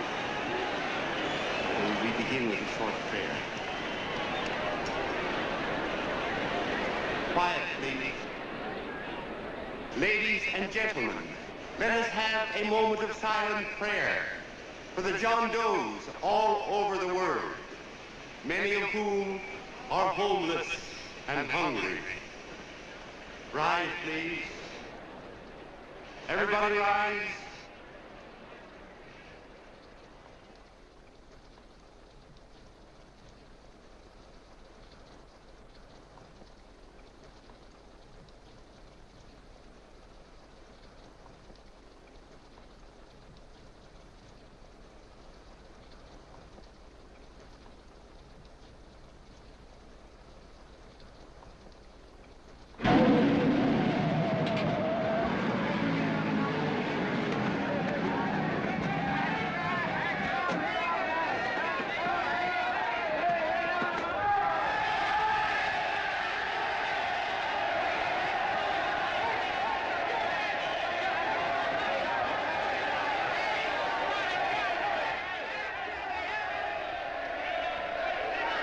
Newsboys. Hundreds of yelling newsboys are swarming into the park like locusts. They're yelling John Doe's a fake. Fake.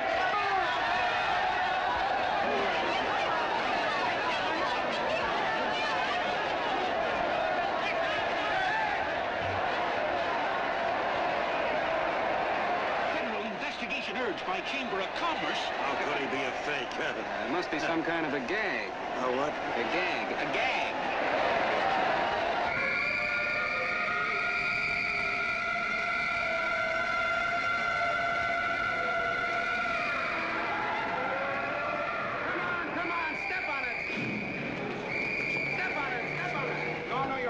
now, so let's get going. Wait for the face. Hey, miss, will you autograph my balloon? Sure.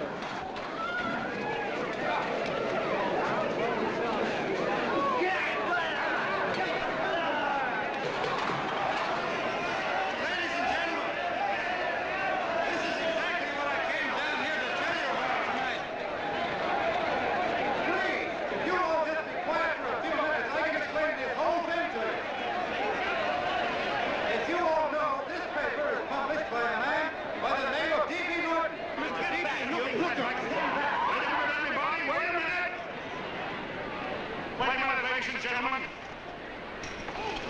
my name is D.B. Norton. You all know me. I accuse this man of being a faker. We've been taken for a lot of suckers, and I'm the biggest of the lot.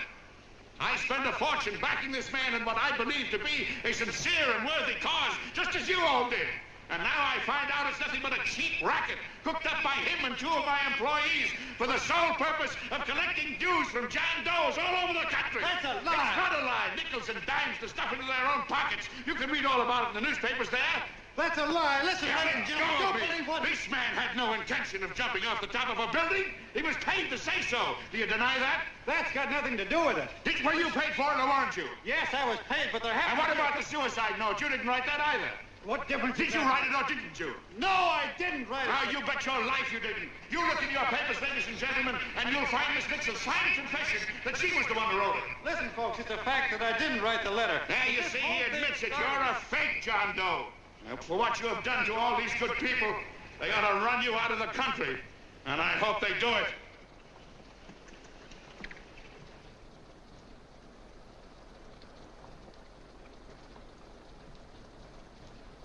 Speak up, John. We believe you. Please, listen, folks. Now that he's through shooting over his face, I've got a couple of things to tell you about. Come on, the rest of you get in here and riot. Break this crowd up. Come on. I'm sorry, folks, but we can't hear him anymore. Something's gone wrong with the loudspeakers. John Doe's a fake! Boo! They can't hear me. This thing's not working. Ladies and gentlemen.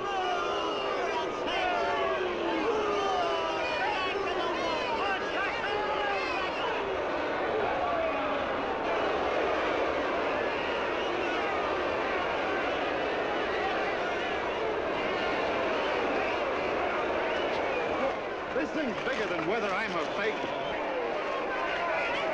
Look, Kurt, you believe me, don't you? Sure.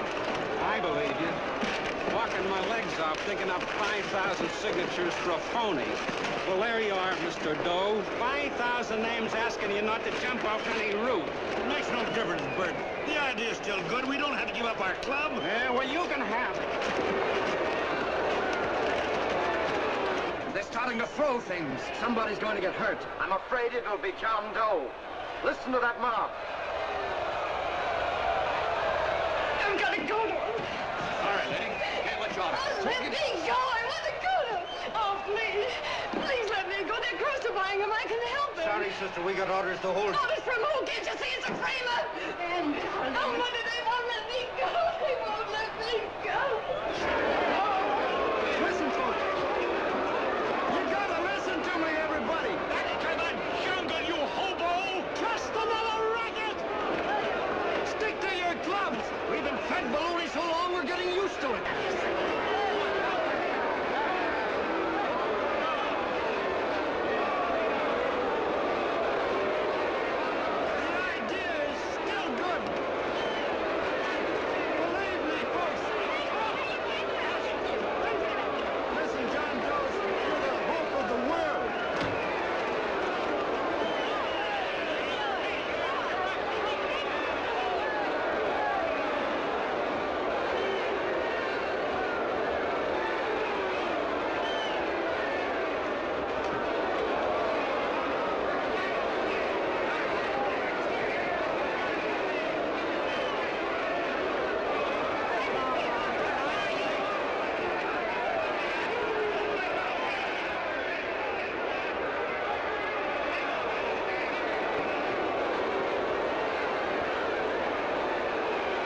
Finally managed to get him out of the park.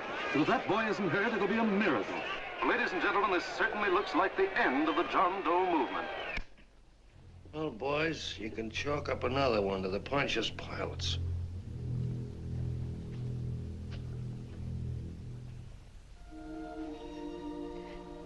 I should have been there. I could have helped him. He was so all alone. A lot of us are going to be mighty ashamed of ourselves after tonight. We certainly didn't give that man much of a chance.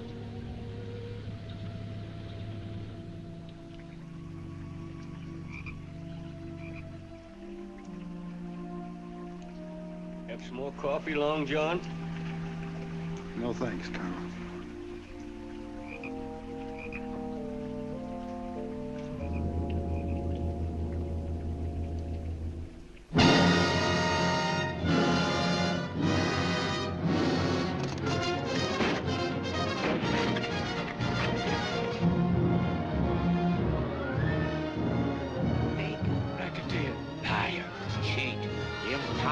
Why don't you jump? Christmas Eve at midnight. Bye, Mr. Doe. You're a wonderful man. And God bless you, my boy. Now get in there and catch. You're a fake John Doe, and I can prove it. You're the big hero who's supposed to jump off tall buildings and things. Do you remember? What do you suppose your precious John Does will say when they find out that you never had any intention of doing it, that you were being paid to say so? Christmas Eve at midnight.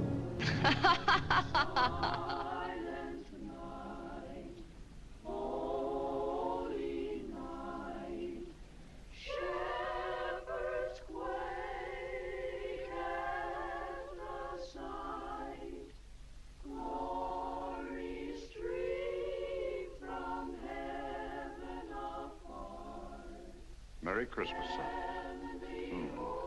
Merry Christmas.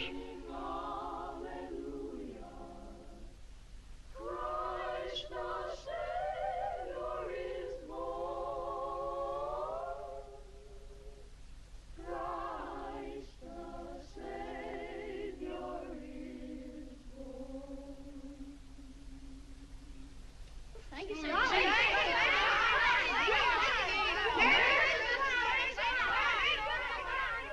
Who? John Doe. Is that screwball still around? Dame's been calling all day. Sure, I know. Yeah, at midnight, huh? Okay, lady. We'll have the place surrounded with nets. They're laughing at me.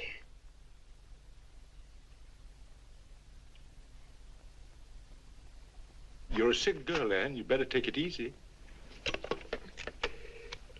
Whom are you calling now?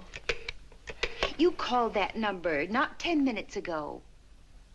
Hello, Mr. Canal.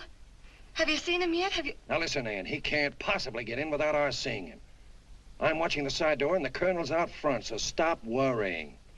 Oh. Thank you.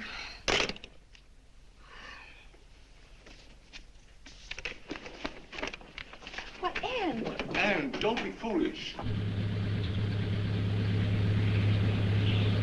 If this isn't the craziest, the battiest, the looniest wild goose chase I ever heard of. Shut up, Bert. Sourpuss is right. Yeah, well, if he is, I'm a banana split. That man is going to be on that roof. Don't ask me how I know. I just know, and you know it as well as I do. Sure. I'd like to believe in fairy tales, but a guy that's a fake isn't going to jump off any roof. I don't think he was any fake, not with that face. And anyway, what he stood for wasn't a fake. Okay, honey, okay.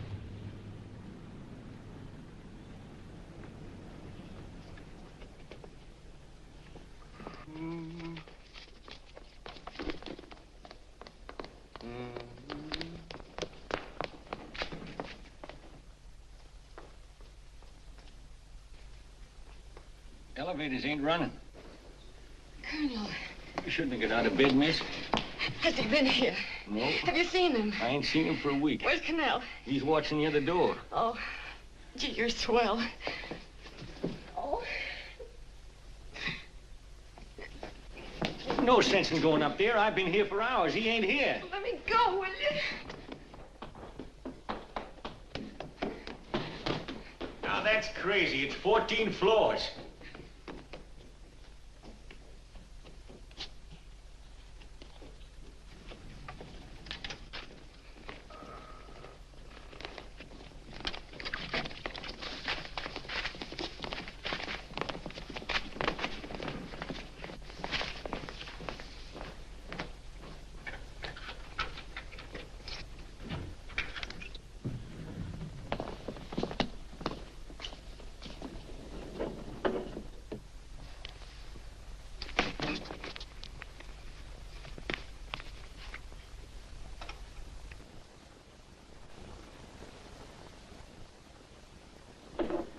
far as the elevator goes.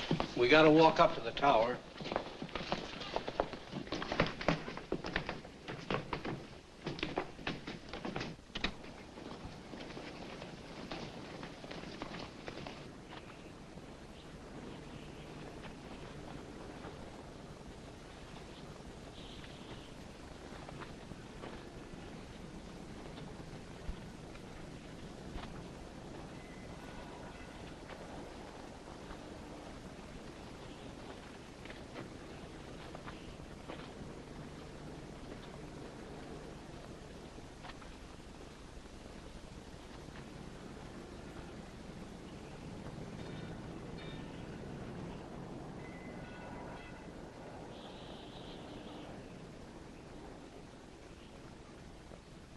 That tramp was probably full of Christmas cheer and asleep in some flop house. Let's go. I've got to decorate my tree.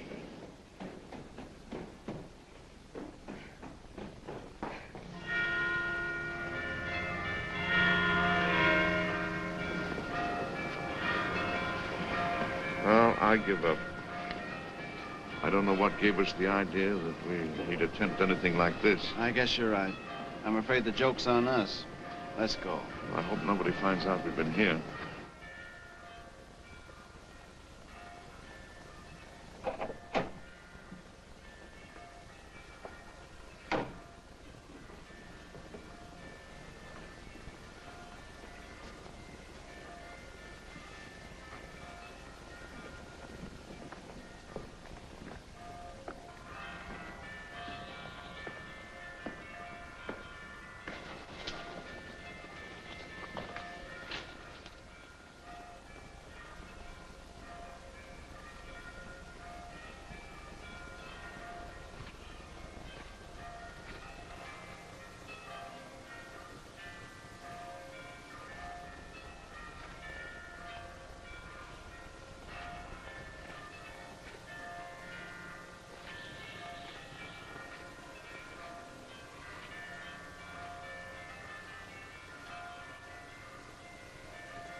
I wouldn't do that if I were you, John.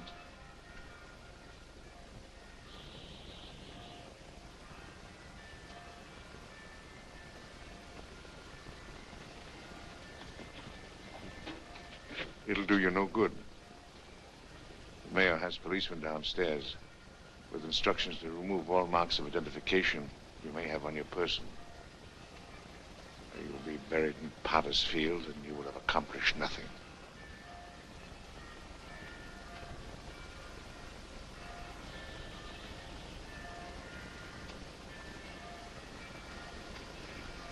I've taken care of that. I've already mailed a copy of this letter to Mr. Cannell. John, why don't you forget this foolishness? Stop right where you are, Mr. Norton, if you don't want to go overboard with me.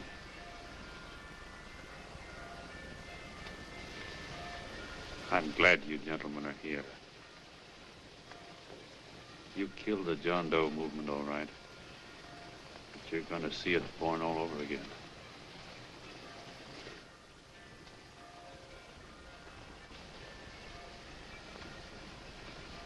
Now take a good look, Mr. Norton. John! John! Oh, John, no, I won't let you. I love you, darling. Oh, please. Please don't give up. We'll start all over again. Just you and I. It isn't too late. The John Doe movement isn't dead yet. You see, John, it isn't dead or they wouldn't be here. It's alive in them. They kept it alive by being afraid of. That's why they came up here. Oh, killed it was dishonest. But we can start clean now. Just you and I. It'll grow, John, and it'll grow big because it'll be honest this time. Oh, John, if it's worth dying for, it's worth living for. Oh, please, John. Oh. Oh, please, please, God, help me. John, look at me. You want to be honest, don't you? Well, you don't have to die to keep the John Doe idea alive. Someone already died for that once. The first John Doe. And he's kept that idea alive for nearly 2,000 years. It was he who kept it alive in them. And he'll go on keeping it alive forever and always. For every John Doe movement these men kill, a new one will be born. That's why those bells are ringing, John. They're calling to us. Not to give up, but to keep on fighting, to keep on pitching. Oh, don't you see, darling? This is no time to give up. You and I, John, we... Oh, no. No, John. If you die, I want to die, too. Oh, I love you. Oh, John.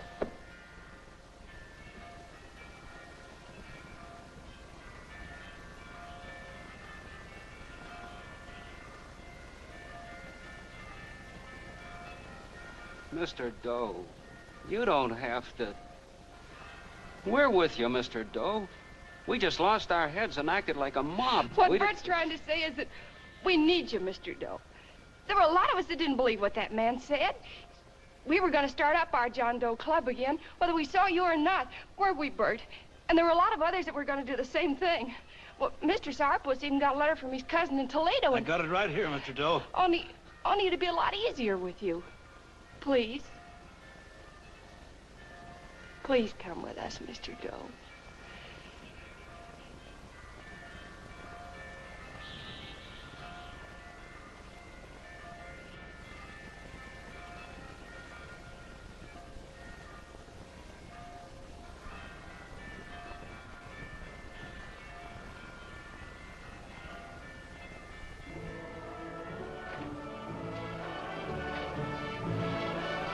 Long John. Mr. Doe. Here, we'll help you with it. She'll be all right. Mr. Doe, take her right down to the car. And right up from the we got a car right down to where Lay on, Norton. The people. Try and lick that.